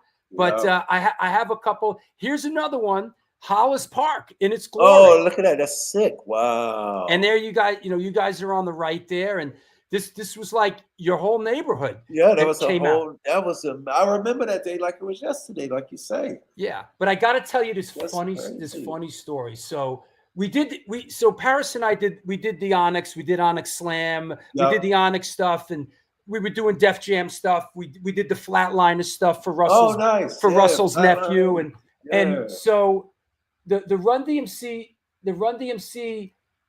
opportunity comes up, and they say, okay, well, you got any ideas, right? So me and Paris put our heads together, right, and we go on this scouting mission. And we go to Shea Stadium, right? Oh, my goodness. And here I am. This is Shea Stadium in whatever that year was. Wow. And me with the Eazy-E hat and the Stussy. That's what, 93? Whatever. Yeah, 93. 94. So we had the concept of, and we went into this meeting. I don't remember if you were there, but it was at Rush. Russell was probably there. I remember Jay was there because Jay lived in the city at the time. Right. We were still in Queens. Right. So we came in with this big pitch, right? I said, Shea Stadium, it's Queens, D on one side, Run on the other, rapping back and forth across home plate, this and that, da-da-da-da, yeah, all this hype. And Jay just goes, we want, this is what we want to do. We want to do Hollis Park. Oh, wow. Basketball. Oh, wow. Watermelon and chicken. And that's what the video was. And that's why we went to Hollis Park. That's why we went to. That's because and Jay said, it was a funny moment because I was putting on. But you know what? It's crazy. But Jay was that guy. Like his studio was 5 minutes from it. He's like, Hollis Park with all our people, basketball. See, but your idea would have made it a bigger record. Oh, I'm not saying it would have, but no, it would have. Because I'm thinking your idea would have made it some Limp Bizkit shit for us at the time. But it would have been we were so neighborhood anyway. I understand what Jay was trying to do. I see what you're saying. He was trying to keep it raw. I see. My thing was, Jay, we above that now. People know us for that. That's if we would have said, what you going to do at Shea Stadium? It would have been some Limp Bizkit. It would have been new 90s. And those are one of the things that I was like. I was like, okay, Jay, I want to do everything you and Runner's thinking, but y'all need to listen to me. Around that time, he wasn't listening to my ideas. I see. You know what I'm saying? That's some incredible perspective there. Right. Yeah. Now think about, what you going at Shea Stadium, Queens? That's like oh my God, I'm so mad you're telling me that. I should have came to the meeting. He was like, nah. We're going to the Hollis Park. We're going to Hollis Park. And the video. It was good for all your boys are in it. No, I understand what you're saying. Running Ray's in it. Running Ray's in it. The whole thing. Onyx is in it. Hollis Crew's in it. Yeah. The compromise was that should have been the cutaway to the park. It should have been Queens, but then then it would have been work. Wow, I didn't know that. Very I interesting. like the idea though. Very interesting. You know what? You going to do at Shea Stadium? Oh my goodness. You know what track you guys did that I love? It's up there. It's on this Judgment Night with Living Color. Yo, I love your track on myself and my microphone. Yo, I love that track. See, that's where we were at that time. Love that track. Russell didn't see that. The label didn't see it. That's who we were at that time. Right. You know what I'm saying? That's when we should incorporated live instruments. I see. Put a band together. Still had Jay as the DJ, but that's when we could have morphed into a juggernaut and been like a Limp Bizkit or Korn. Very interesting. Who we are. Very interesting. Yeah. Okay. So we had those type of records, and all of our records. That's why and you had the fan base, and That's why when I perform with DMC and the Hellraisers, Veronica Bellino, DJ Charlie Chan, Jay's protege, it's me doing all my Run-DMC catalog live. So for me, it's like, this is what I wanted to be doing in the 90s and nobody listened. Right. Hey, let me take a sponsor break. It'll be a couple minutes. You can get up.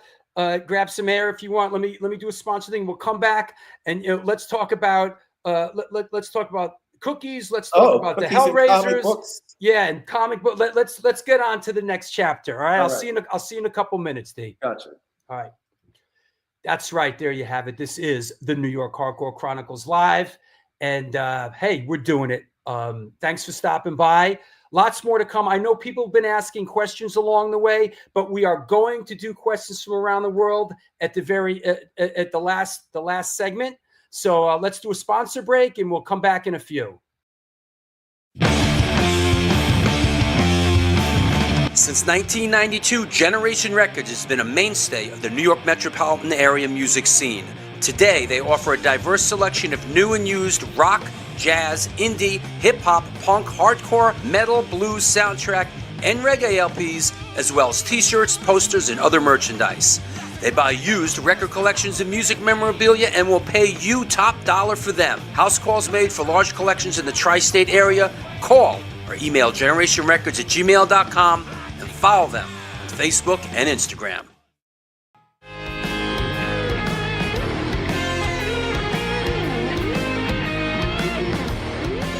Will that be cash or in debt? Do you mean debit? Yes.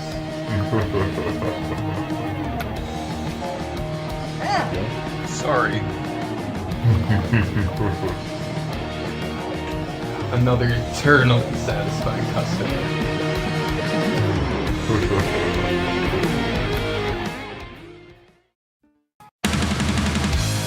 Yo, what's happening? I'm out here at one of our all-ages Sunday matinees on the Bowery. I hope that you are enjoying today's show. I just want to let you know that the New York Hardcore Chronicles Live needs your support. Please step up. There is a Patreon page that has a lot of unique program. Shows are announced there first. Lots of good stuff. There's a PayPal address right there on the screen if you want to make a contribution. There's also a super chat function. You could do that, but the bottom line is this show exists because of your support. We're going to be doing it for a long, long time. Thank you for all your support through the years. Back to the show.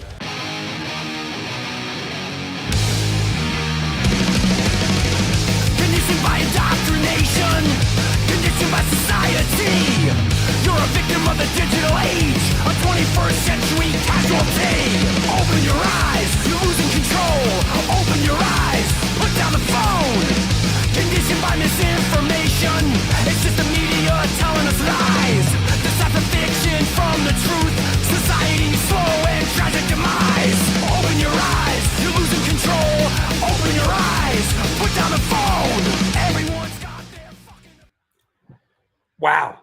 My mind is really blown from that last bit about me pitching that music video. Wow.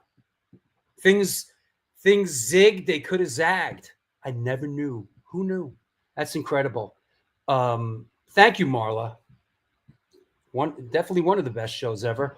That said, hey, I want to mention what's coming up. You know what's coming up next? Incredibly, 1 week from today is the 350th show with Thurston Moore of Sonic Youth. And yes, I'm crunching away on Thurston Moore's book. But incredibly, 1 week from today is the landmark 350th episode. And thank you all so much for supporting through the years. Still really need your support. A couple of days after that, Carla Gale from Corrosion of Conformity, Seizure, Legions of Doom.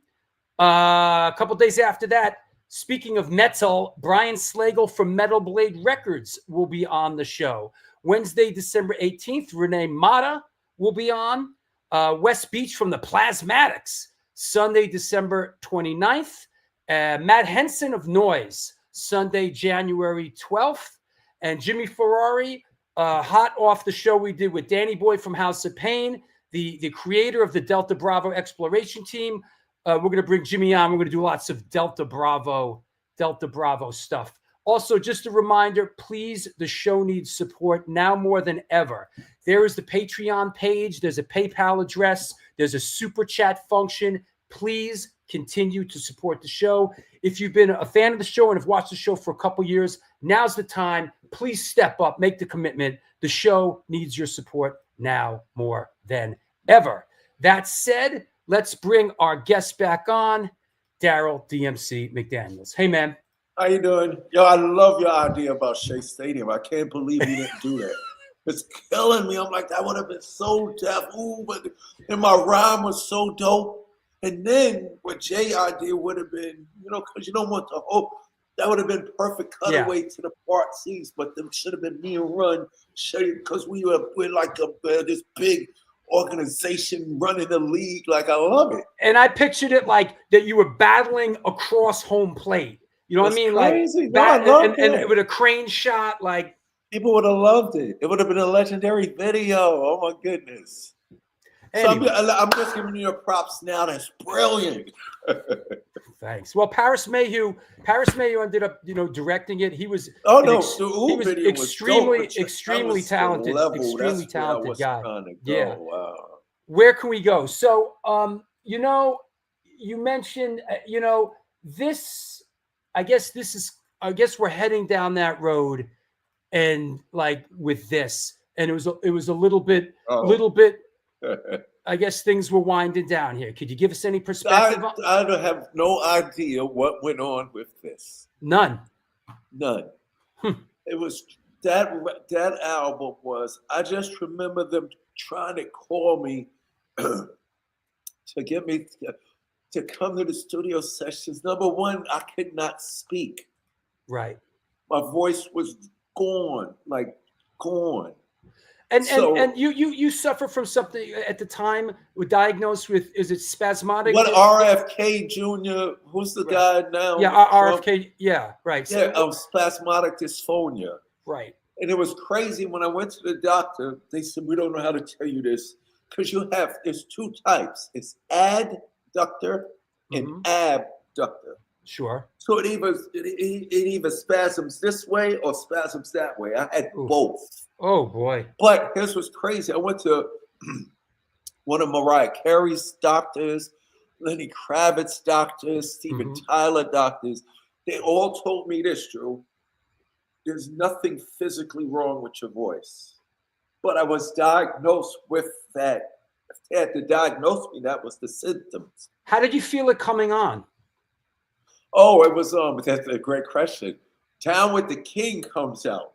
Right. Now it's crazy because it was all very mental and emotional. So we're doing it now. I love Q-Tip. Yeah. We're doing the Down with the King album. Eric Sherman produces us. He's writing our rhymes. So right now my body goes, if they write my rhyme, what do I need my voice for? What are you trying to do? No, we need to do this because now you have Run-DMC who created this thing. Yeah. Trying to recreate our success by doing what everybody who's successful now is doing. But I didn't know this was that time. So I'm hating the EPMD record because it sounds like EPMD, Jay and Run. And Run and Jay is fighting because Jay's starting to rap on all the records. This is hilarious. Yeah. This is what the Run-DMC movie should show. It wasn't all just good. It sounds like the horses were getting out of the corral. Yeah. So it's all over the place, the Q-Tip records and everything. But it was physical. It wasn't physical, it was mental. It was like, okay, I'm coming to the sessions, but I'm not doing what I'm supposed to be doing. Right. So then it became, okay. Yeah. All right, I'll say the rhyme. And instead of me, fuck y'all, I quit, I'm drinking to suppress those emotions because I don't want to be a troublemaker. Sure. And that's one of the worst things. After I went to therapy, my therapist said, do you speak up and let people know your truth? They'll get over it. But I didn't want, because what Run-DMC had done, I'm a team player. Maybe me expressing my truth might upset, not knowing I'm destroying myself because now I can't even speak. So the Crown Royal thing was, I had no connection to that album except for Russell going, you see this name Run-DMC? This is what's going to sell the record. But that's not true. Because if the president, I'm saying, I think it just slapped keeping Run-DMC. I said, this should be a Rev Run solo album. Yeah. I mean, you're only on a couple of tracks, and And there's all kinds of the tracks that I'm on. Hold up. When Run-DMC was so powerful that when me, Run, and Jay walk in the studio, how many records do you need for the album? 8. Here they go. That's the album. How many records do you need for the album? 12. Here they go. We was never, oh yeah, we're currently working on the album. We got 50 songs to choose from. No, when we knew we had to make an album, turn the beat on, next track. Right. So this album, I couldn't rhyme, so they went back to 83 studio sessions to find lyrics I never used. Ooh. And only found 3 that's on this album. Because wow. when I knew you put a beat on and I'm in it, it's done. Wow.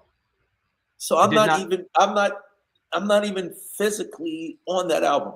Those are all tracks that were, oh, get that verse from 86. Oh, get that verse from 85. That's what's crazy.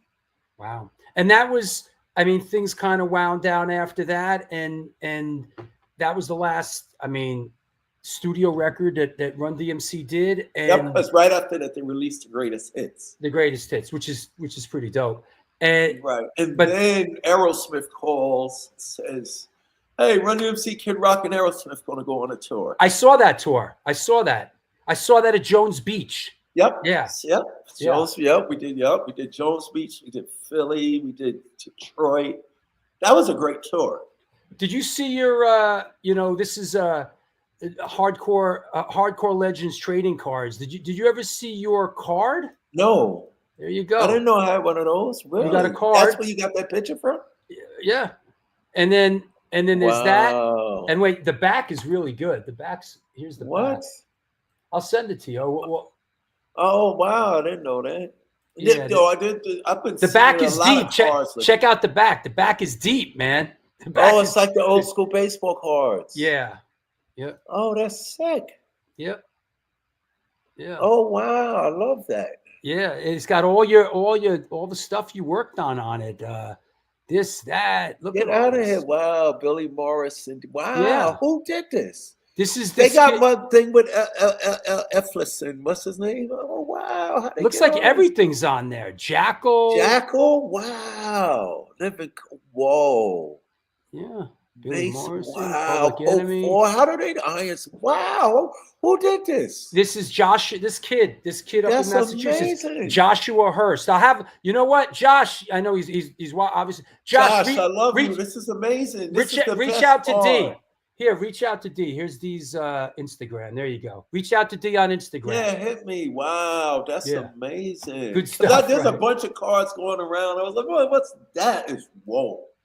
That brings me, speaking of Shea Stadium, the original one in the baseball cards in the 70s radio. And oh my God. Hey, do you have any of your comics left? Do you have any of them still?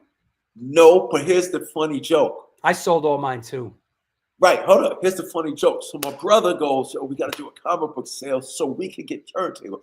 So we get the turntables. He's the older brother. He would always do this. I wouldn't listen. Yo, I'm not going to be here today. When I go outside, don't touch my turntables. Right. I'm like, hold up. But here's what's crazy, Drew. So I started my own comic book company, Downwards Comics, right? Yeah. So the second year, I get a phone call from my brother, right? So he goes, yo, D, I know you're doing a comic book thing and you're going to Comic-Con. I need you to come over. So I go over to my brother's house, right? And he says, yo, Stan Lee is going to be at the Comic-Con. And I'm like, okay, yeah, so what's the big deal? He goes in the basement and he pulls out all his number 1s and 2s that I'm thinking when I was a kid at 12 years old and he was 15 that he sold. He made me sell all my number 1s. Oh. And he kept his. Ouch. And I looked at it, I said, you are the funniest. But I did it for him. I said, you are lucky the records turned, this DJ thing worked out for me. He has all of his in plastic. Wow. See, big brothers of me. He made me sell all my precious ones behind my back to get turntables that were supposed to be ours that he called his. And then he has the gall to call me over because he knows I'm doing Comic-Cons now to get Stan Lee to sign his. And I did it for him because he was a lover of the comic books. Speaking of Comic-Con, our good friend and supporter, New York Hardcore Comics, sent me this shot. This is you and Debo the Pro. Yes, Debo. Debo the Pro. And, you know, I've never been to Comic-Con in all these years. I saw you talking about that in the beginning. Really? I've never been there, yeah. It's You know what? People think it's just comic books, but it's everything. No, yeah, right. It's Godzilla. Yeah. It's games. It's everything. You should go. You should go. Yeah.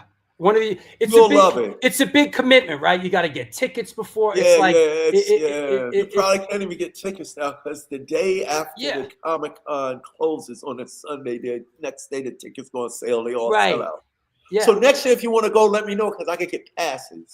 Okay. I'll hook you up with passes. I'll let you. I appreciate that. Yeah, come. Next year, come. Okay. As my guest. I'm usually there.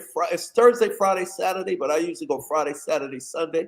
Let me know what day you want to come, and you and the guest come. And me and Eric will get you in that day. Let's do it. You still, Eric's still your man? Eric is still here. Eric's still your. Yes. Yeah. See, Drew, you know everything. The panel. Bam is still. Yep, for sure. Hey, you're loyal. You're loyal to your people, man. Oh, for real. Oh, for sure. Exactly. Hey, let's talk about this a little bit. What inspired you to sort of put the pen to the paper with this? Oh my goodness. That album was my last will and testament. Mm-hmm. That's when I had a little bit of voice left, and I said, if I die tomorrow, I gotta leave one more artistic thing. My son, D-Son, come over here. He'll tell my son loves this album. Is that right? Right. Just say hi to Drew. This is my son. Well, hey, so this is a personal favorite. This record. Tell him what you think about Check. So this is a personal favorite. Why? Because it's so real. It's raw. It's gritty and grimy, right? Yeah, I said it's ahead of its time. Like I feel like he should redrop it for the way the world is now. He was already there. Yeah. See. Yeah. There you go. Hey, thanks, man. Thank you. Yeah. Wow. Yo, Drew, my son loves that album. I mean, you know what? I could see why he loves it, but I couldn't deliver on it. Yeah. I couldn't. The only thing that's good about that album, I remember hanging out with Kid Rock and the Hells Angels and Hank Williams Jr. Right. And the only thing I remember about making that album is when I went to make the song that I did with Kid Rock, the Hells Angels was my security. I loved every minute of that. Right. And Kid Rock introduced me to Uncrustables. Oh, yeah. And his grandmother would cook me breakfast every day. So he invited me over. I was hanging out. And it was funny. One of the security from the Hells Angels, when we had a quiet moment together, he was like, DMC, I saw your documentary about you being adopted. Don't tell nobody, but it made me cry. Cry. It was one of the funniest things ever. But Check Studs and Rock and Roll, you know what's good about Check Studs and Rock and Roll? Mm-hmm. It's why I think your idea for Shea Stadium at the time was perfect. It was what I wanted to be, all those from 89 through down with the King Tots, and we never touched it. So me thinking I'm going to kill myself and I'll probably never rhyme again. Let me just make this album so I could at least get this out my system. Sure. That makes sense. You know. So it's funny though. I told my publicist, from now on my bio, don't mention Check Studs and Rock and Roll because it's the one album that nobody knows about, unless you knew about it like you. Who put it out? I don't even. You gotta ask Blam that. I was like, yo, maybe it's time. Maybe it's time to get it back out there again. No. Well, I'm telling my son, you should go do it over. Oh, yeah, right. It'll be new. Like to me, it's old. Like it didn't work. So you know what I'm saying? But I mean, so the writing, my pen game is ridiculous on it. Yeah. That's what he likes about it. Let's you just mentioned the Hell's Angel and the adoption thing, but could you tell us about the Felix Organization? What that's about, and what that represents for you? Yeah. So when I found out that I was adopted, after that ill-fated phone call with my mother and father, I was feeling all alone. So a friend, I actually went to audition for a movie role because Blam and my publicist, Tracy Miller, shout out I remember Tracy. Miller. I remember Tracy. She's still with me now to this day too. Wow. So they're like, keep him busy, get him work, keep him busy. So I go to audition for this movie, and the agent was like, yo, I heard about your story, this and that. I don't know if this could possibly help you, but there's someone I think you should meet. So he introduced me to a lady named Sheila Jaffe, who's a casting director in Hollywood. She's also adopted. She cast Sopranos, Entourage, just to name a few. So she's a big deal out there. And she knew she was adopted since she was 14, but she was depressed because she was doing a search for her birth parents. So long story short, we just went and had dinner in LA. And what that did for me was it was very therapeutic because now there's another person who's adopted like me, and it's okay. I'm still Daryl, wife of the band is still my mother and father, my Adidas, walk this way, all of that. The fact that I'm adding to my identity, I'm the king of rock that is also adopted. So when me and Sheila got together, we said we were very fortunate. Our parents took care of us, was able to, I'm the king of rock. And she's Sheila Jaffe, the casting director, working with John Travolta and Mark Wahlberg. So we said, we feel very fortunate. Let's do something for the foster kids. So originally, Drew, this is crazy. Our plan was to start Felix foster care facilities in every state in America, because with the foster care system, there's a billion great stories. But there's also a billion horror stories. Sure. When the kids age out of the system and the kids getting abused. So we wanted to do Felix facilities. So Sheila was good friends with, rest in peace, Michael Lang, who's created Woodstock. Of course. So she said, if anybody could help us do it, he did Woodstock. I said, you got the guy that did Woodstock?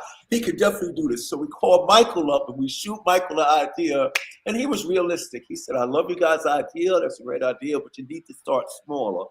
So 19, 20 years ago, he was an idea guy, that Michael Lang. He wasn't the money guy. He was the idea guy. Exactly. Yeah. So he says you should start smaller. So we started the Felix Organization, and we do a summer camp for foster kids. So kids could come, foster kids come to the camp for a week. But while they're there, Drew, we ask them, what is it that you'd like to do? If a kid says, I want to be a photographer, in addition to do all the camp stuff, boating and rock climbing and nature, he gets photography. He or she gets photography lessons for the week. We had one kid that wanted to be a DJ. So Jam Master Jay's son, TJ, rest in peace, Jay, his son came and taught DJ lessons for a week. So whatever it is the kids want to be, I want to be a journalist. So we'll have a news person come up for a week and work with the kids. So we started the Felix Organization because we said this: their situation doesn't define who they are. It may be unfortunate, but there's no reason why Daryl, who my whole thing, Drew, was I wanted to be a rock star for real and hip hop and rock and roll, and allowed me to become the king of rock. So we said there's no reason why being a foster kid, being with a single parent, being raised by your aunt or uncle, that you shouldn't be able to become the doctor, lawyer, musician, painter, or whatever, or journalist, whatever. So we created the Felix Organization to provide opportunities, lifetime opportunities for kids in the foster care system. Fantastic. So out of that traumatic revelation for me, I got even more purpose. I say the DMC stuff was the setup for what I was really put here to do. Right on. That's great. Right? Yeah. That's crazy. I can relate. And it's been, Brandon says, you're a beautiful man, Daryl. Thank you for all you do. Well, thank you, Brandon. Big shout out to Brandon. Thank you. I appreciate that. We're going to take before we take a quick break, and we'll take questions from around the world, and this will be really fun. But I want to ask you personally: was getting into the Rock and Roll Hall of Fame a great thrill and a great moment for you? No. And here's why. Let me explain myself. Yeah. Now, because when they offered me that, I said no. And if you want to know why, go look at the list of who's not in there yet. Read some of the names. Read.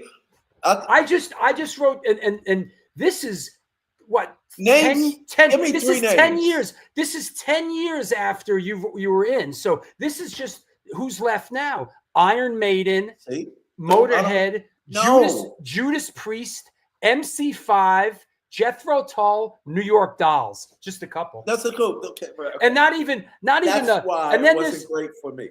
And then I gotta say, then there's the ones that only sort of like, not only, but there's the ones that really mean a lot to guys like me and you and some of the other kids, like the Bad Brains, or Black Flag, or right. you know, or the Right. Circle Jerks, or Dead Kennedys, bands that absolutely that were game changers. That did Game what changers. I did, right? Yeah. Right. You know, and then you sit there and you say, okay, but nobody did Thin it like Lizzy, you. Tony Lizzy, Manson, oh my Thin God. Lizzy, Devo. Hold up, wait. For me, Devo. though, here's why I said no. Because Bachman Turner Overdrive isn't in. Taking care of business every day. I've been taking care of, but why? Hold up, and working overtime. No, I can't go in yet. Like no, and then they just told me, but you got me and Tom Morello are the newest people on the nominating board now. Oh, right on. Good. Me and Tom been down. I think we've been down for 3 years, 4 years. And now, let me tell you this. Those meetings get very intense, Drew. And the one guy the New York Dolls, the one guy that makes everybody shut up and pay attention and learn. I understand. You got to understand. It's very hard. David Grohl is on the call. Sure. People cry and fight and want to shoot each other. Is that right? It gets deep. So I'm in there like this, and me, Tom, and Grohl, and whoever's going to be, we're needed now. Like that list right now will start coming to fruition because now you have people that, yes, y'all can say this. Yeah. They did what I did. Because it all just can't be Mariah Carey and Salt and Pepper. Right, which is none of this stuff. Right, exactly. No, we'll get to them. And no disrespect to their, you know, for the work that they've done. A lot of great 100%. Work. But so my joke is, LL's in. Shouldn't Judas Priest be in? 100%. You know? Right. Yeah. So my joke is the reason why it wasn't this big thing to me, because here's what's even greater. And people say, wow, we never looked at it about that. They said my culture was a fad. DMC and Run, where you think you'll be in 3 years, whatever. Me being in the Rock and Roll Hall of Fame with the people I stole music from or sampled, it's crazy. Now that's funny, but here's why. My victory isn't being in the Rock and Roll Hall of Fame. That's why I could wait forever before you put me in, because there's so much music that you say, this is what I did to the world. That music did it to me in my generation. But my victory, Drew, wasn't being put in the Hall of Fame. My victory, that's even greater than having a trophy and being in there for you to see, was just being worthy enough to be nominated. That was I won, because they had to pay attention. So that's what I mean by that. But now that I'm in, it's me and Tom Morello jobs. And let me say this about Steven Van Zandt. Little Steven, in these meetings, it gets heated, right? Yeah. Little Steven is the guy that tells everybody shut up. And when it comes, I don't care what band it is, he'll give you the day that they recorded the song. Yeah, the guy's a walking encyclopedia. He will give you, the studio, the board. He will let you know what extension cord they use. He will let you know where the music came from. He's the guy that will say, this is why this person should be in before that person. Right. Steve is like he's like the a Yoda. Yes. He's like the Yoda. He's Yoda. Yep. He's the guy. Yeah. But he's phenomenal. He will. You say any band, he gives you the dates, Wow. the equipment they use. Yo, he's deep. So Steve Van Zandt, Little Steven, is everybody's guru. Shut up, figure this out, and make sure Iron Maiden gets in. But he's so, like the New York Dolls, and he'll tell you why. This and so the reason why I say it's a huge thing, but not for me, because there's so many bands that I heard on the radio that changed the air around me. That's not in there. Yo, D, but we're gonna get them in. You're our inside man now, D. Yeah, exactly. Yeah, Hey, but my thing is, we're gonna get them in. That's Good. me, Tom, and we're gonna make sure these groups get in. Nobody will be in, but Let they me- should be. They should be in already. Like, I'm willing to give up my space. Take me out. Oh, for stop now it. You guys and put deserve them to in be. there. I know, If- that's if- what they said to me. Come on. That's Hey, what let they me said. take a quick break, sponsor break, and then we'll come back and we'll take some questions from around the world, okay? Would love that. Yep. All right, here we go. That's right. This is the New York Hardcore Chronicles Live. Our guest today is Daryl DMC McDaniels, and we are sponsored by blah, blah, blah, blah, blah, and the Texas Silver Rush. They're a jewelry design firm and boutique store located in the birthplace of the Texas country music scene in Fredericksburg, Texas. They specialize in working with musicians in all music genres to design and create unique one-off pieces, as well as to style them for stage, album covers, and photo, social media exposure. Their client list includes Rock and Roll Hall of Famers Greg Rowley, Ringo Starr, and of course, Agnostic Front. Information and online sales are being taken at their Facebook and Instagram pages, and of course, www.texassilverrush.com. Last but not least, come on now, George. 126 Hardcore Clothing is a streetwear brand for restless individuals who don't compromise, like you, my friend. They're about being positive, spontaneous, and true to yourself. For years, they experimented with several printing methods and materials and collaborated with a large number of the designers and illustrators, always giving room for fresh perspectives while retaining the hardcore attitude. Get in touch with them. Ramp up your game at www.126clothing.com. Want to mention a couple of events that are coming up. Speaking of Agnostic Front, coming up at Bridge 9 Records, it is the Vintage Stigma and Roger Moret dual signing book event that I am moderating. And of course, there is a very special performance after. I think it's out there in the open at this point. Very special performance with members of Agnostic Front, a member from SSD Control, and a member from Slapshot. There are 7 tickets to this that are still on sale on the Bridge 9 website. Make your schmoove. This is going down. The very next day, I will be back in New York with Roger Moret. We will be doing a book signing at Generation Records. Come one, come all. Yo, Holiday Warriors, come out and play. Free show at Our Wicked Lady in Brooklyn. The Mighty Rebelmatic, Incendiary Device. It's going to jump off tonight. Ancient Domains, End of Hope, and Ill Raised. That's Friday, December 13th. This is a free show. It's kind of like a holiday party thing at Our Wicked Lady. It is not all ages, but it is free. That said, all ages holiday slamboree back in our beloved home, the Bowery Electric. Women of the Pit presents. It is the Winter Coat Drive. Non-residents, we're doing the My War thing with a whole bunch of different singers. It's going to be great. Fire is Murder, Shoot the Five, and Stephen Messina's Serial Poets. Yeah, the My War thing is great. We've been rehearsing. Kind of like an all-star band with a whole bunch of different singers, including Pete Stahl from Scream, Scott Earth from Silence Equals Death, so on and so forth. And yes, this is the Women of the Pit Coat Drive. Please, ladies, girls, grab that stuff out of your closet that you're not using and bring it. Yo, the big banger is Sunday, January 19th at the Bowery Electric. Noise, ID, American Eagle Reunion, Brass Knuckle Brigade, and Tear Gas.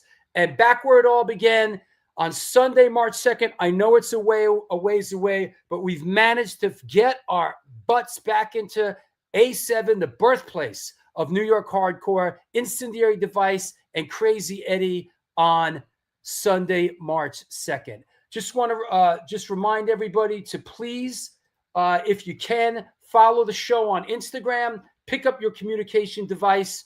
Please follow the show. Also, hey, I'm an accessible guy. You feel free to reach out to me anytime about anything. Please, right now, if you can, like the show, give it a thumbs up. If you're watching in rerun, there's a button there. Please subscribe to the Stone Films NYC channel. I want to thank my new patrons. Let me put the Patreon address up there as well. Want to thank my new patrons, Mimi Fugget Kabula, Brandon Vince, and Joshua Hurst. Please support the show on Patreon. There's also a PayPal address there. Don't be shy. Let it fly. That said, any questions that you have for DMC, please post them now. Go deep, get weird. Here we go. Post them up. Let's bring our guests back on, Daryl DMC McDaniels. Here we go. Here we go. Here we go. Let's see. Let me see what we got in here. So, Drew, do you know I'm collaborating with Agnostic Front? Yo, do you know how many people? Yo, I'm making a song with them. First off, the first one who reached out to me was Glennie Friedman. Oh, said, yo, could you connect? Could you connect? You're friends with those kids. Can you connect D with these? I said, yo, they're in Europe right now. Let him get off tour. I'll reach out. So they came back to the States. Then Tony Mann reached out to me and said, yo, could you reach out to your boy Rob? I said, yo, they're coming back in 2 days. And then I guess it all connected. Tony's in my video. Well, not my video. We did a video with Richard Barone of. Oh yeah, right. Yeah, that's one of Tony's. That's one of Tony's boys, right? Yep. They play together all the time. Yeah. So I'm doing a record with Agnostic. Yes, it's happening, man. People are gonna love it. Good. I can't wait to yell stigma. Yeah, right. They laugh when I said that. They say, "Oh wow, this guy's here." They're good. Those are my people, man. I know they're good people. I caught them at the show in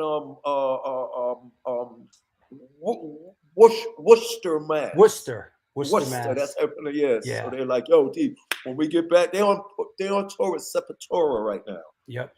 So when they get back, Drew, I'm gonna make sure you first hear the first pressing of it. It's gonna be fun as hell. Beats to the Rhyme still makes me want to get up and break stuff. All right. Oh, that record was a record before its time. Beats to the Rhyme and the Rhyme. Because we had to figure out what to do because Kane, Rakim, and KRS-One was so lyrical. And then you had Ice Cube and I'm in the West Coast. So we was like, yo, how are we going to, let's go back to those Run-DMC routine, intense, switching off, JDJing records because nobody does that better than us. Here's a good one from our historian Chucky Brown. He says, D, can you speak on being in high school and you bought a cassette tape for $12 CC Cold Crush 4 versus Fantastic 5 in Harlem? Yeah. This kid named Terrence Washington at the end of every school week. Remember the cassette tape holder things? Of course. Back in the day. So he would always come with a suitcase one. And he would open it up at the end of the year, and you can buy live performances of all the hip hoppers from 82, all the way back to like 78. Right. So it was like, you could get Curtis Blow in 1979. You could get Africa Bambaataa in 78. You could get Grandmaster Flash and the Furious 5 in 78, right? So he had this one tape in the middle in a special container. And it said Cold Crush 4 versus Fantastic 5 at Harlem World. Ooh. So I go, what about that one? And Terrence goes, you can't have that one. So you never tell a kid that. That's the one you want now. Right. So he explains to me that's the Cold Crush 4 to Fantastic 5. It was $12. Most of the tapes I was buying was $3 and $4 from him. Right. So I didn't have $12. So I'm like, please give me, I'll owe you the money. I should have never did that. Because he let me get it, give him $3. Then I owed him. It took me like almost a whole school year to pay his ass off. I had to duck him and stuff like that. But when I got the Cold Crush tape, that was one of the tapes that led me to be so. Let me just say this, Drew. That tape he's talking about is why Raising Hell is so good. from Tricky to My Adidas to Perfection to Walk This Way to the self-titled Raising Hell. Because the Cold Crush 4, they were game changers in hip hop because they took it from the wishy-washy, throw your hands in the air, push your side, you know, to doing stuff like this. We are the cold, crushing, motherfucking tough ass four. They were like a hardcore punk rap band over James Brown beats. So they made it rough. And that's what made me come with the devastating mic controller DMC. And can't. Cold Crush 4, that tape gave me ego. Thank you for that question, Chucky. That's a good question. It gave me ego. Kevin Heggs asks, in the early days, did any of your shows get scary, especially when more aggressive styles came to the front? No, not really, because I got so many white kids that said we didn't care, we was up front. Because at that time, the negativity or the violence thing didn't really play into those early shows because everybody came to see the bands. Right. And what I mean by that, even though Run-DMC was number one, if you came to a Run-DMC show, you would see Run-DMC, the Beastie Boys, Eric B. and Rakim, LL Cool J, Houdini, the Fat Boys. You would see everybody at once. Yeah. And the competition wasn't violence. It wasn't shoot and smack people. The competition, even for the audience, to see if your favorite group was going to kick your favorite group's ass. Yeah. So it never got really scary, but two incidences it did. The Long Beach one in 1986, Raising Hell Tour, the Long Beach incident in Long Beach, California, at the Long Beach Coliseum Arena. What happened there? Yeah, Long Beach Arena. What happened there was Run-DMC's coming to town. So the Crips and the Bloods are fans. Yeah. So they coming to see the show, but once one says F you and F you, it's not time. Like Houdini was on stage, Beasties made it on. It was cool. What was the lineup? Was it Run-DMC, LL, Houdini? Yep, and then it was Beasties, Houdini, LL, Run-DMC. Got it. But when Houdini hit the stage, show was over because they started murdering each other in there. Jeez. It was a gang fight. Yeah. Yeah, but in the early show, I mean, I got so many people. Hold up, the funniest joke, Drew, is I got these little white people that come up to me and say, hold up, I was 12 years old. Check this out, Drew. My mother dropped me off at the summit and by myself. I got my ticket, went in there myself, and made it to the front of the stage to watch Run-DMC. Wow. You know, I have a Run-DMC memory. I forgot what year it was. We went to a place in the Lower East Side called the Saint, right? It used to be the Fillmore East, and then they kind of turned. It was the Fillmore East, and then they turned it into a club, and then you guys were playing.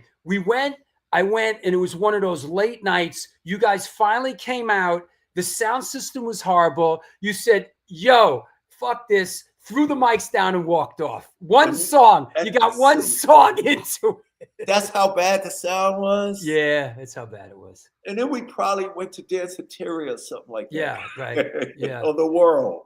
Yeah. Mike LaRoche asks, opinion of Chuck D when you first heard him? His flow is great. Oh, Michael, here's the opinion. Our first interview ever in the history of being in the music business was at WBAU, college radio station at Adelphi University. Yeah. The college radio station ran by Hank Shockley, Keith Shockley, Carlton Ridenhour, Chuck D, Flavor Flav, the guy you see now with the clock. Same guy now, his job was to answer the phones. Thank you for calling BAU. Here's our position. They had 3 hours on the air. When they ran out of rap records to play, they started playing the demos that they were making. Chuck and them, they put on a demo of Public Enemy #1. Jay, and I quote, this is Jay. He gets on the phone and calls Rick and Russell and says, God has come down from heaven to rock the mic. You have to hear this guy's voice. So to answer your question, it was like God coming down from heaven. And he said he based his flow when we grilled him about where'd you get that voice from. His flow was based on Marv Albert meets Martin Luther King. Wow. Chuck will tell you that because he's a huge sports fan. All he did was this. He said Marv Albert and Martin Luther King combined. Didn't Marv Albert do basketball for St. John's early on? Yes, he did. Yep. Yeah. Jonathan Zemo says, who is your favorite comic book writer and artist duo of all time? Oh, wow. My favorite writer. Well, my favorite writer right now is Amy Chu, who's actually the lady that I don't know is her. my editor. Yeah. She did Red Sonja. She did comic books for Kiss and a bunch of stuff like that. My greatest artist of all times, I know that off the top of my head, is Sal Buscema. Oh, yeah. Like, because that's our era. Yeah. Like, he did the cover of Yeah. DMC #1. Yeah, that's Yeah. I've been revisiting a lot of the old Marvel stuff, man. You know, and I sold my whole collection. You know, I had a big collection. Really? But listen, I had a couple years on the lam there too, you know. Right. And right. Not everything made it here, you know, but everything made it across the pond. Exactly. You know? But I got the shit. What I got to sell. Yeah. Okay, I know about it. Yeah, but Sal Buscema defines my comic book era. Yeah. Let's see. Let me see what else. And of course, Jack Kirby, the legendary. I love Jack Kirby. I mean, all that Jack Kirby stuff. Neil Adams. Yeah. Neil Adams. I love all that. You know, Jim Steranko. Steranko's my man. I was just gonna say, at every Comic-Con, me and Jim are boys. That's why you gotta come. He's still around? He's still around, man. He's like 88 or something like that. I trip out on these like Instagram and Facebook comic pages. Like that's all on my feed. I'm just looking at too. Yeah. I just bug out on those. That's all you see stuff you didn't see. Everything is amazing. I never saw that. I didn't have that one. Oh, you see the ones that you had. I had that one. Yeah, me and Jim Steranko, that's my boy. You got Is that right? Yes, you got it. Were there any groups you wish you got to tour with back in the day? Was there anybody that you didn't get out there with? Rage Against the Machine. Oh yeah, come on now. Run-DMC and Rage Against the Machine would have been amazing. Yeah. And Metallica. Yeah. Rage, Metallica, and the Stones. Yeah, sure. I can see Run-DMC opening up for the Stones and those people knowing the music and all that. Hey, Larry, we did Live Aid already. Did you play Harlem World? No, Larry, we never got to play Harlem World. Yeah. Did you I don't know if there's a book. Nope, I got to go get it. Thank you, Larry. Yeah. I appreciate that. Yeah. And Live Aid was cool. Yeah. Yeah, Jim Steranko did Shield in the 60s. Yeah. Yes, huge. Dope. That artwork is like museum worthy. Yeah, bow down for sure. Yeah. Shout out to Jim. Yep, love you, Jim. This is a good question, Joseph. Thank you. Does DMC listen to any current hip hop? Wow. That's a good question. No, and now I'm familiar with most of it. Yeah. But and this is not, my friends always go, oh man, I must be getting old. I stop them. Right. Because I don't like this hip hop. No. When we were younger, across the board from hip hop to punk to metal, as young kids being exposed to these music genres, we had high expectations of delivery and reception and production and presentation. There's nothing in there that makes me go, oh my God, what's this? Oh, this is phenomenal. Most of the stuff that I listen to now from hip hop, believe it or not, is I'm back to all the tapes that I was buying in Rice High School. Wow. Because every time I go back to the pre-Rappers Delight hip hop, I find something new that hasn't been done yet in hip hop. Sure. I mean, I respect Kendrick Lamar. I respect, at the time when I was following it, Chance the Rapper was very interesting. Kendrick Lamar is cool.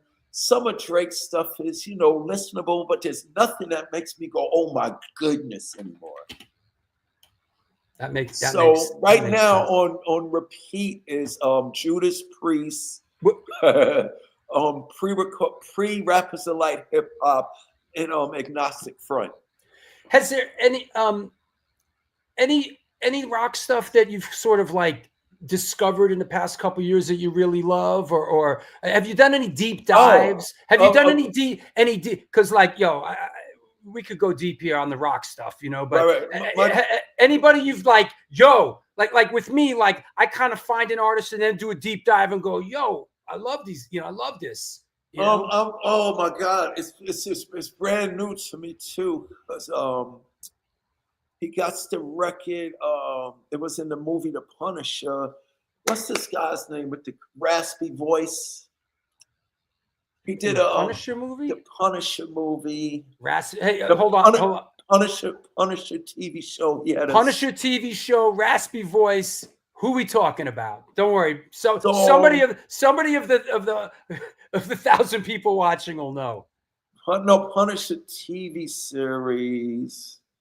Oh my God, what's this guy's name? It's a record about war. What's this? I don't know. I was listening to it over and over for days, but then I stopped. Punisher TV series songs. What's his name? Here he goes. Tom Waits. Oh, Tom Waits. Yeah, all hell broke loose, and then I started listening to his other song. Oh my God, Tom Waits. I'm getting ready to deep dive and go get his greatest hits. Well, Tom Waits is like, that's Tom. He's a character. He's a character. Yeah. Tom Waits is my new thing that I'm about to study. Yeah. I just finished studying Motorhead because I wear the shirt all the time. Yeah. And I knew a lot of, the singles and stuff like that. But now I'm trying to get into their catalog. Who, the Doors? No, the Motorhead. Oh, Motorhead. Many of them. He got a record called 1916. Great record, man. Oh my God, I cried. Great record, man. Oh my goodness. Okay, let's get down. Motorhead. Yes, Motorhead. That Motorhead record's great. A personal favorite is this one weird record they did called Another Perfect Day. They did one record with the guitar player from Thin Lizzy, right? Wow. Yeah, it's called Another Perfect Day. That's my favorite. It was a one. The guy was in the band for one record. And then Ryan Robertson. That's my favorite Motorhead record. I highly recommend it. Okay, thank you for giving me. I'm listening to that today. I love that. I love Motorhead. Motorhead. I started listening to more and more of their music. They were phenomenal. Yeah, they were great. They did what they did, and they were great at. Here's a shot of me. I got to work with them. Here's a shot of me and Lemmy back in the day. What? Wow. Get out of here. Wow. Yeah. He was. I got to meet Lemmy at Chuck Berry's 82nd birthday party. Wow. Chuck Berry, who was there? Bonnie Raitt. Oh my God, it was amazing. And when Lemmy walked in the room, the whole vibe of it changed. Yeah. All that Hollywood stuff left when he walked in. Sure. He told all of the assistants from all the labels, go sit down. We got this. It was amazing. Yeah. Yeah, everybody's chiming in. Yeah, that track, One Track Mind. Yeah, check out Another Perfect Day. Okay, that's my homework. Another Perfect Day. Wow. Yeah. So there you go. So I gotta go get Tom Waits, Another Perfect Day. That's my homework. Yeah. When was the last time? Was that the last time you kind of put? I saw you on that Aerosmith tour, and was that the last time you crossed paths with them, or do you cross paths with them every now and then? Every now and then. And then. I played with them at London Calling. Like Steven, I don't know if Steve is singing anymore though. Yeah, he heard himself. Yeah, I heard him. He still can sing, but he can't sing enough to tour. Yeah. What I'm hearing. Yeah, he's not. But every now and then they would, like, even when they came to Jersey and they played the Meadowlands, it was like, D, come on, pop out with us. So I stay in touch with them. The last show, my man went to a show. It was a random show they did in that new arena that's like, was it right out in with Belmont Park. Yo, he went and saw Aerosmith there. Just one show on the tour. Yo, he heard his voice like right then. It was the last Aerosmith show they ever played.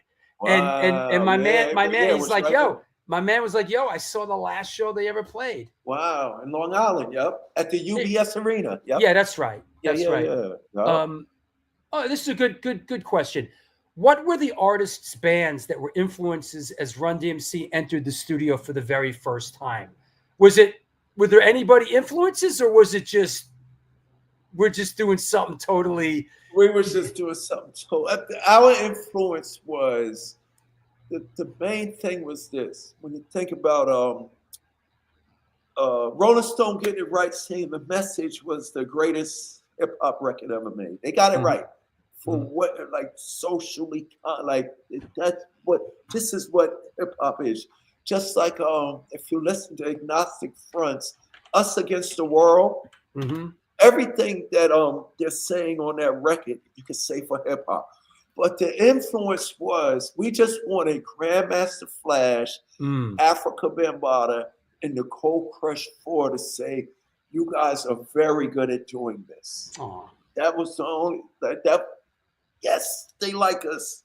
Yeah, that was the whole motivation. But the influence or the motivation, if we had something to reach for, I talked about this earlier, Drew Stone. For us, the music business was Don Cornelius, Soul Train, sure, and Clark American Bandstand. So we knew, I think that's why Run-DMC, we come from that era of every Saturday, you watch Soul Train first, and then at 1 o'clock, Soul Train was noon to 1 on Channel 5, then you turn it to 7 ABC and you watch Dick Clark. So for us is we're going to do this hip hop thing on that level with that amount of integrity. Bro, I grew up, it's the same thing. A white Jewish kid that grew up in Queens. We watched Soul Train and American Bandstand. And then you would go outside and start your day. Yeah, that was the ritual. There you go. Yep. Is it true that JMJ thought the band Aerosmith was actually called Toys in the Attic? No, me and Run thought that. Because the DJs would scratch off the name of the song on the label, so the rival DJ couldn't see what you was playing. Oh, wow. So all me and Run knew was get the album with the toys on it and play number 4. Oh. We didn't know. Rick Rubin had to actually tell us the name of the song was Walk This Way. Yeah, so Jay knew, most of the DJs knew because they were the ones digging in the crates, but they would scratch off the names. They would scratch the labels and the titles off the record. So a rival DJ would be like, "Yo, what beat is that?" Go. They would send spies, literally, Drew. Go see what's on the turntable. So when you go look, you just seen a scratched, razored out, or magic market out song. But me and Run just knew. I see. Toys in the Attic. We didn't know the band was Aerosmith. We just there was a lot of that. People were trying to sort of like didn't want to give away their secrets. Yeah, you know? exactly. Yeah. I gotta mention that one thing I love about Walk This Way on this, right? Which a lot of people don't know. People used to hear in sort of the let's call it the radio edit, but the actual track on that album has Joe Perry wailing out, like just playing lead. It goes on for another 2 minutes of him just freestyling in the studio. Tearing it up. We just let him go. Yeah, it was great. He started, we sat back like this in the studio. All of us watching him through the glass. Just go. And it's funny, the cigarette he wouldn't cup it, it would just hang on his lip as he played. So and the cigarette's just hanging there, and he's looking down, he ain't even looking at us. He's just playing away. It was beautiful. Yeah. So if anybody out there is like a fan of Aerosmith or Joe Perry, go to the Raising Hell record and just let it play, because you might be just used to the radio, the radio edit or the video, but it goes on for 2 minutes with him just airing it out, and he's ripping it. Yeah, he was quiet the whole session. Yeah, he didn't say one word until you ready, Joe. He didn't even say He nodded his head, went in there and just recreated magic. Yeah. Okay, Chucky Brown, good one. Ask him about never wearing Gazelles. He was rocking the Ultra Goliath glasses. Everyone in New York was rocking the Gazelle sunglasses. Everybody thought I was rocking Gazelles because Gazelles were the most popular. But yes, Chucky, I was wearing Ultra Goliaths. Is that you and I? They had the same frame, but they were thicker, and there was no gold on the side. I liked it because it was flat black matte. But everybody, because I wore glasses, everybody thought DMC made gazelles popular. I made wearing glasses popular. You and I worked together on this little commercial. Yes. This is he was. What company is that? I don't know. I shot it. It was a couple years ago. Yeah. But he was reviving the glasses. Yeah, right? the Ultra Goliaths. Yep. Yeah, the Ultra Goliaths. Yeah. Yep. So we did that. We did that downtown. That was cool. That was like what, 6-7 years ago, right? Yeah, probably something five years ago, something like that. Let's see. Let's wrap it up with any. Yeah, no one wanted the beats to get stolen. Yeah, you couldn't let people know. Yeah, that's what you were playing. Yeah. Yeah.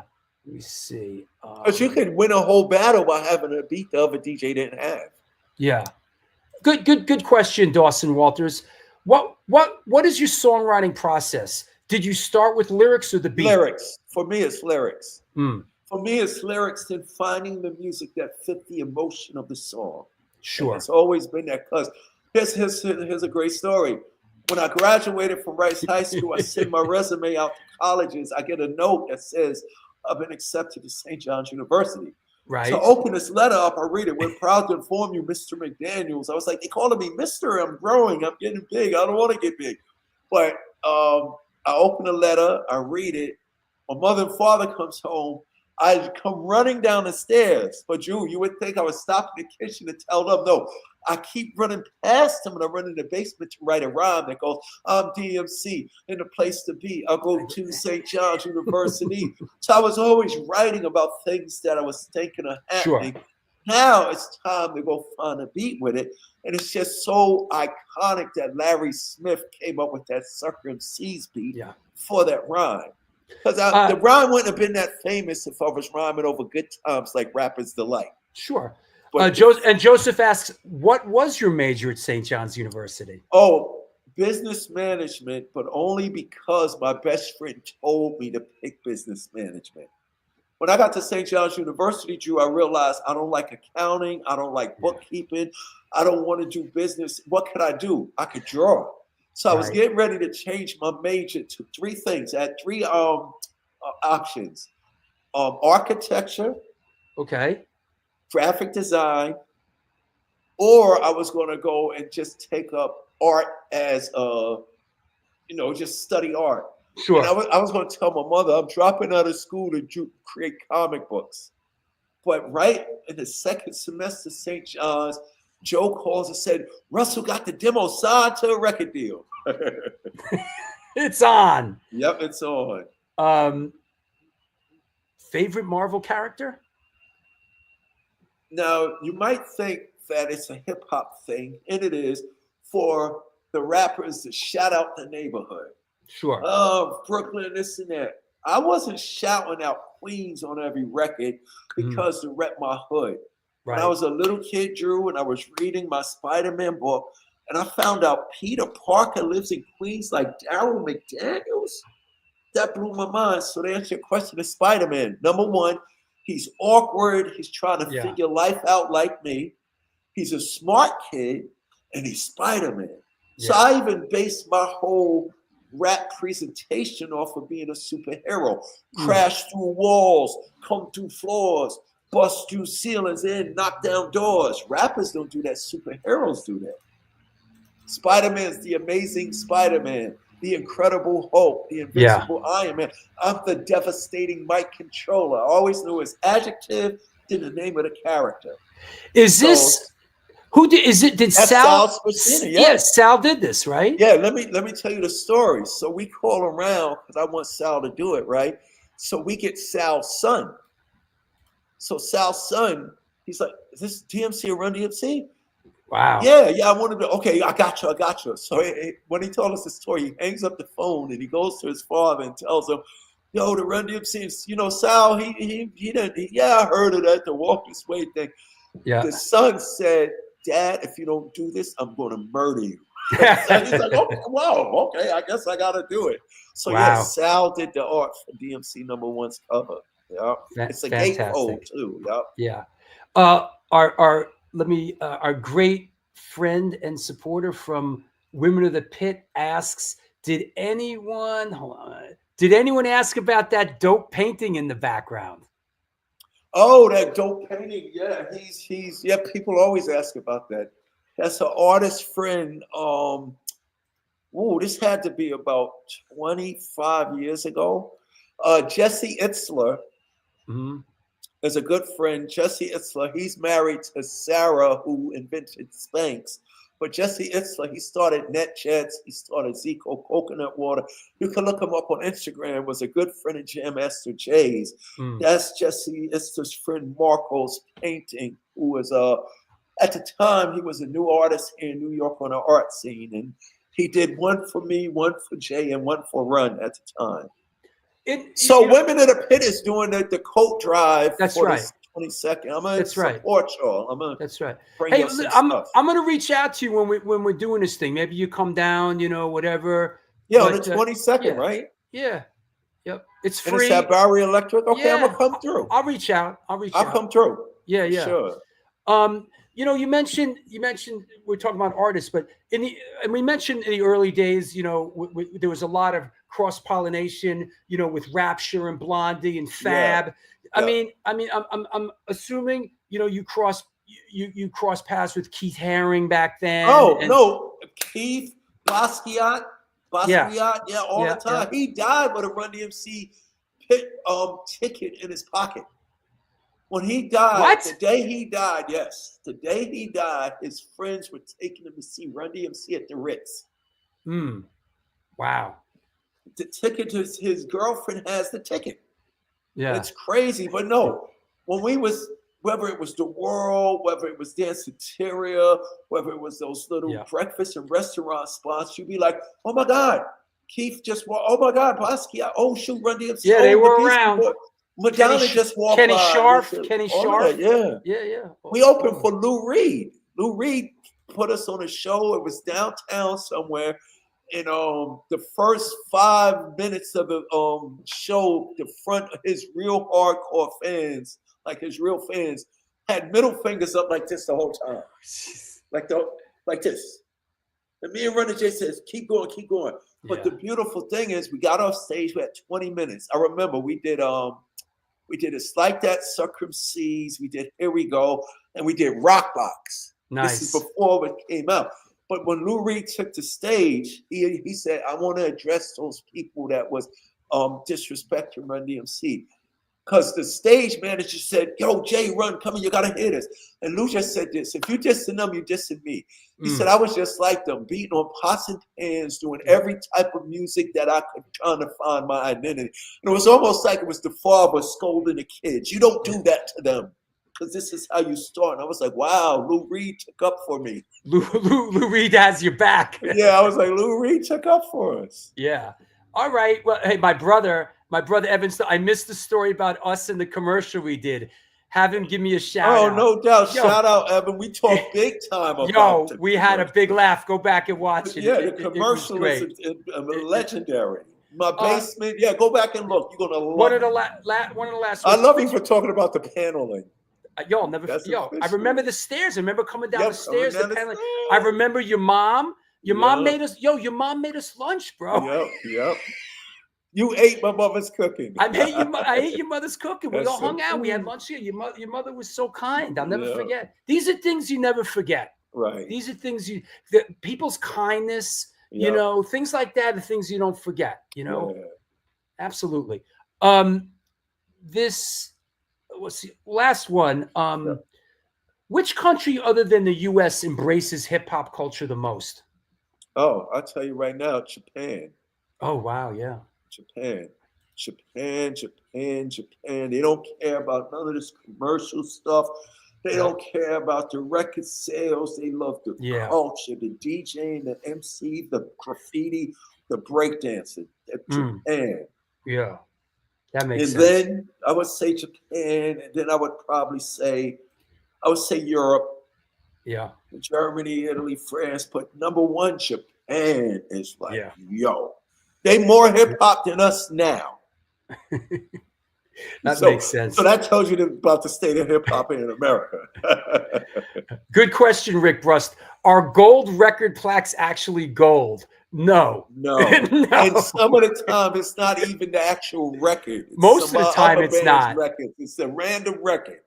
It's just with the labels slapped on it. It's a random record. It probably cost them $5 to make it. Exactly. That's a great question because you knew the records were gold when you were little. Who has the story? I think one of the Beastie Boys tells the story. They broke Yes, open their gold I saw record that. and they See played if it, it was- and it was and it like was a- some Frank yep. Sinatra or something. I saw that interview. Yep. Yeah, Yep, it was a Frank Sinatra record. Yep. That's pretty funny. Well, hey, that said, D, I just want to thank you so much for coming on the show. This is the true currency we have in this life, is the joy of doing this together. Is there anybody you want to shout out? Anybody you want to thank? Oh, you know what? We didn't mention. I'm sorry. We Okay. Whoa. Gotta mention it. The cookies, bro. Oh, DMC mixed. Yes. What's up with the cookies, man? About 7 years ago, I made a joke because I was at this event and there's, the neighborhood lady with the cookies, and I love cookies. And I made a joke. I was like, you know what? I'm gonna start my own cookie company. I'm gonna call it DMC. And it was what that stands for. That's gonna stand for Daryl Makes Cookies, just like Daryl Makes Comics. And everybody in the room was like, oh my God, that's so cool. So it took me a minute to find a baker to come up with, what's gonna make my cookies different from everybody else's. Right. So we have a soft, small cookie. We started with chocolate chip that tastes really good. I'm talking about really good. So I decided to do Daryl Makes Cookies, like Daryl Makes Comics. But the reason why I chose cookies is the one thing that old and young generations can enjoy together. Absolutely. So they can have communication and connection while they listen to great music. So there's a whole strategy behind it. Cookies bring us together. But yes, Daryl Makes Cookies. And it's good that you asked, you. Right after Thanksgiving, it's only going to be available every year. Every holiday season, we have the DMC Daryl Makes Cookies Christmas and Hollis Sugar Cookie. Ooh. Which will only be available during the holidays. So that's dropping this Thanksgiving. You'll hear about it once you go to DMC-Cookies. There it is, www.dmc-cookies.com. Anybody you want to shout out? Anybody you want to thank? Oh, I just want to thank you for having me here. Oh, my pleasure. Like, for real. And a shameless plug, end of January, the first single off the new record that I'm doing called America, featuring Chuck D, Ice-T, Joan Jett, Sammy Hagar, Blacktop Mojo, and Agnostic Front, just to name a few.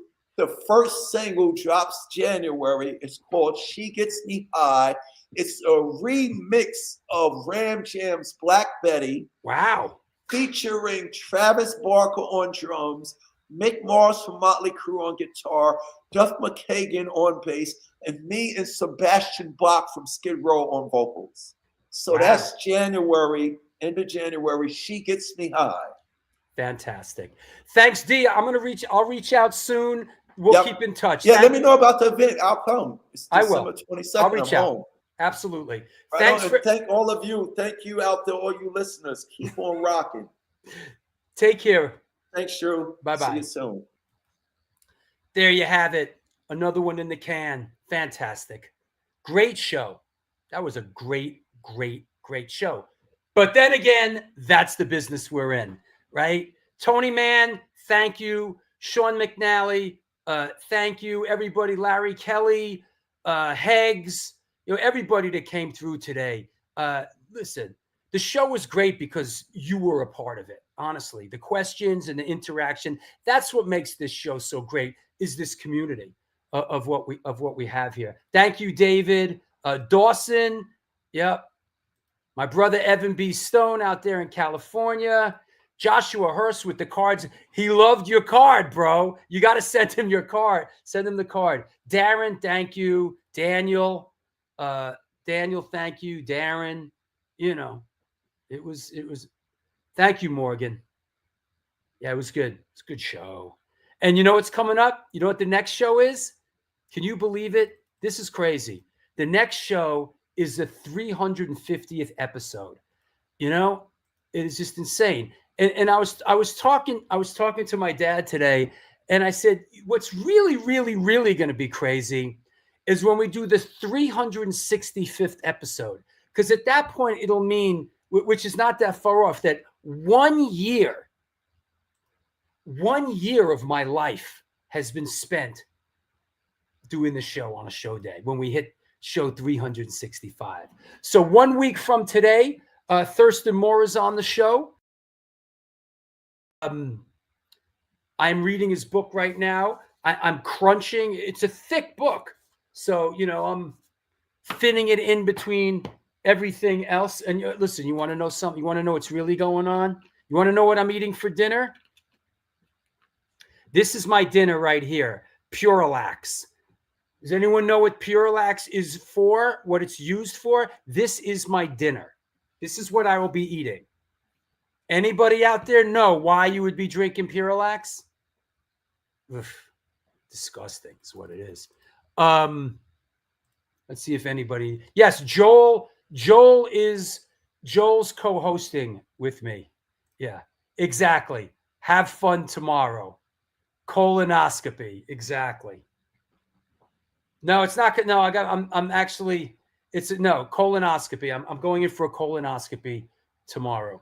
And let's hope for the best. But listen, my significant other, with everything that's going on in the world, with Lou Kohler and a lot of other things, and she's my significant other, Rochelle, was absolutely insistent on me going and getting a colonoscopy. So you got to listen to the ones that you love, right?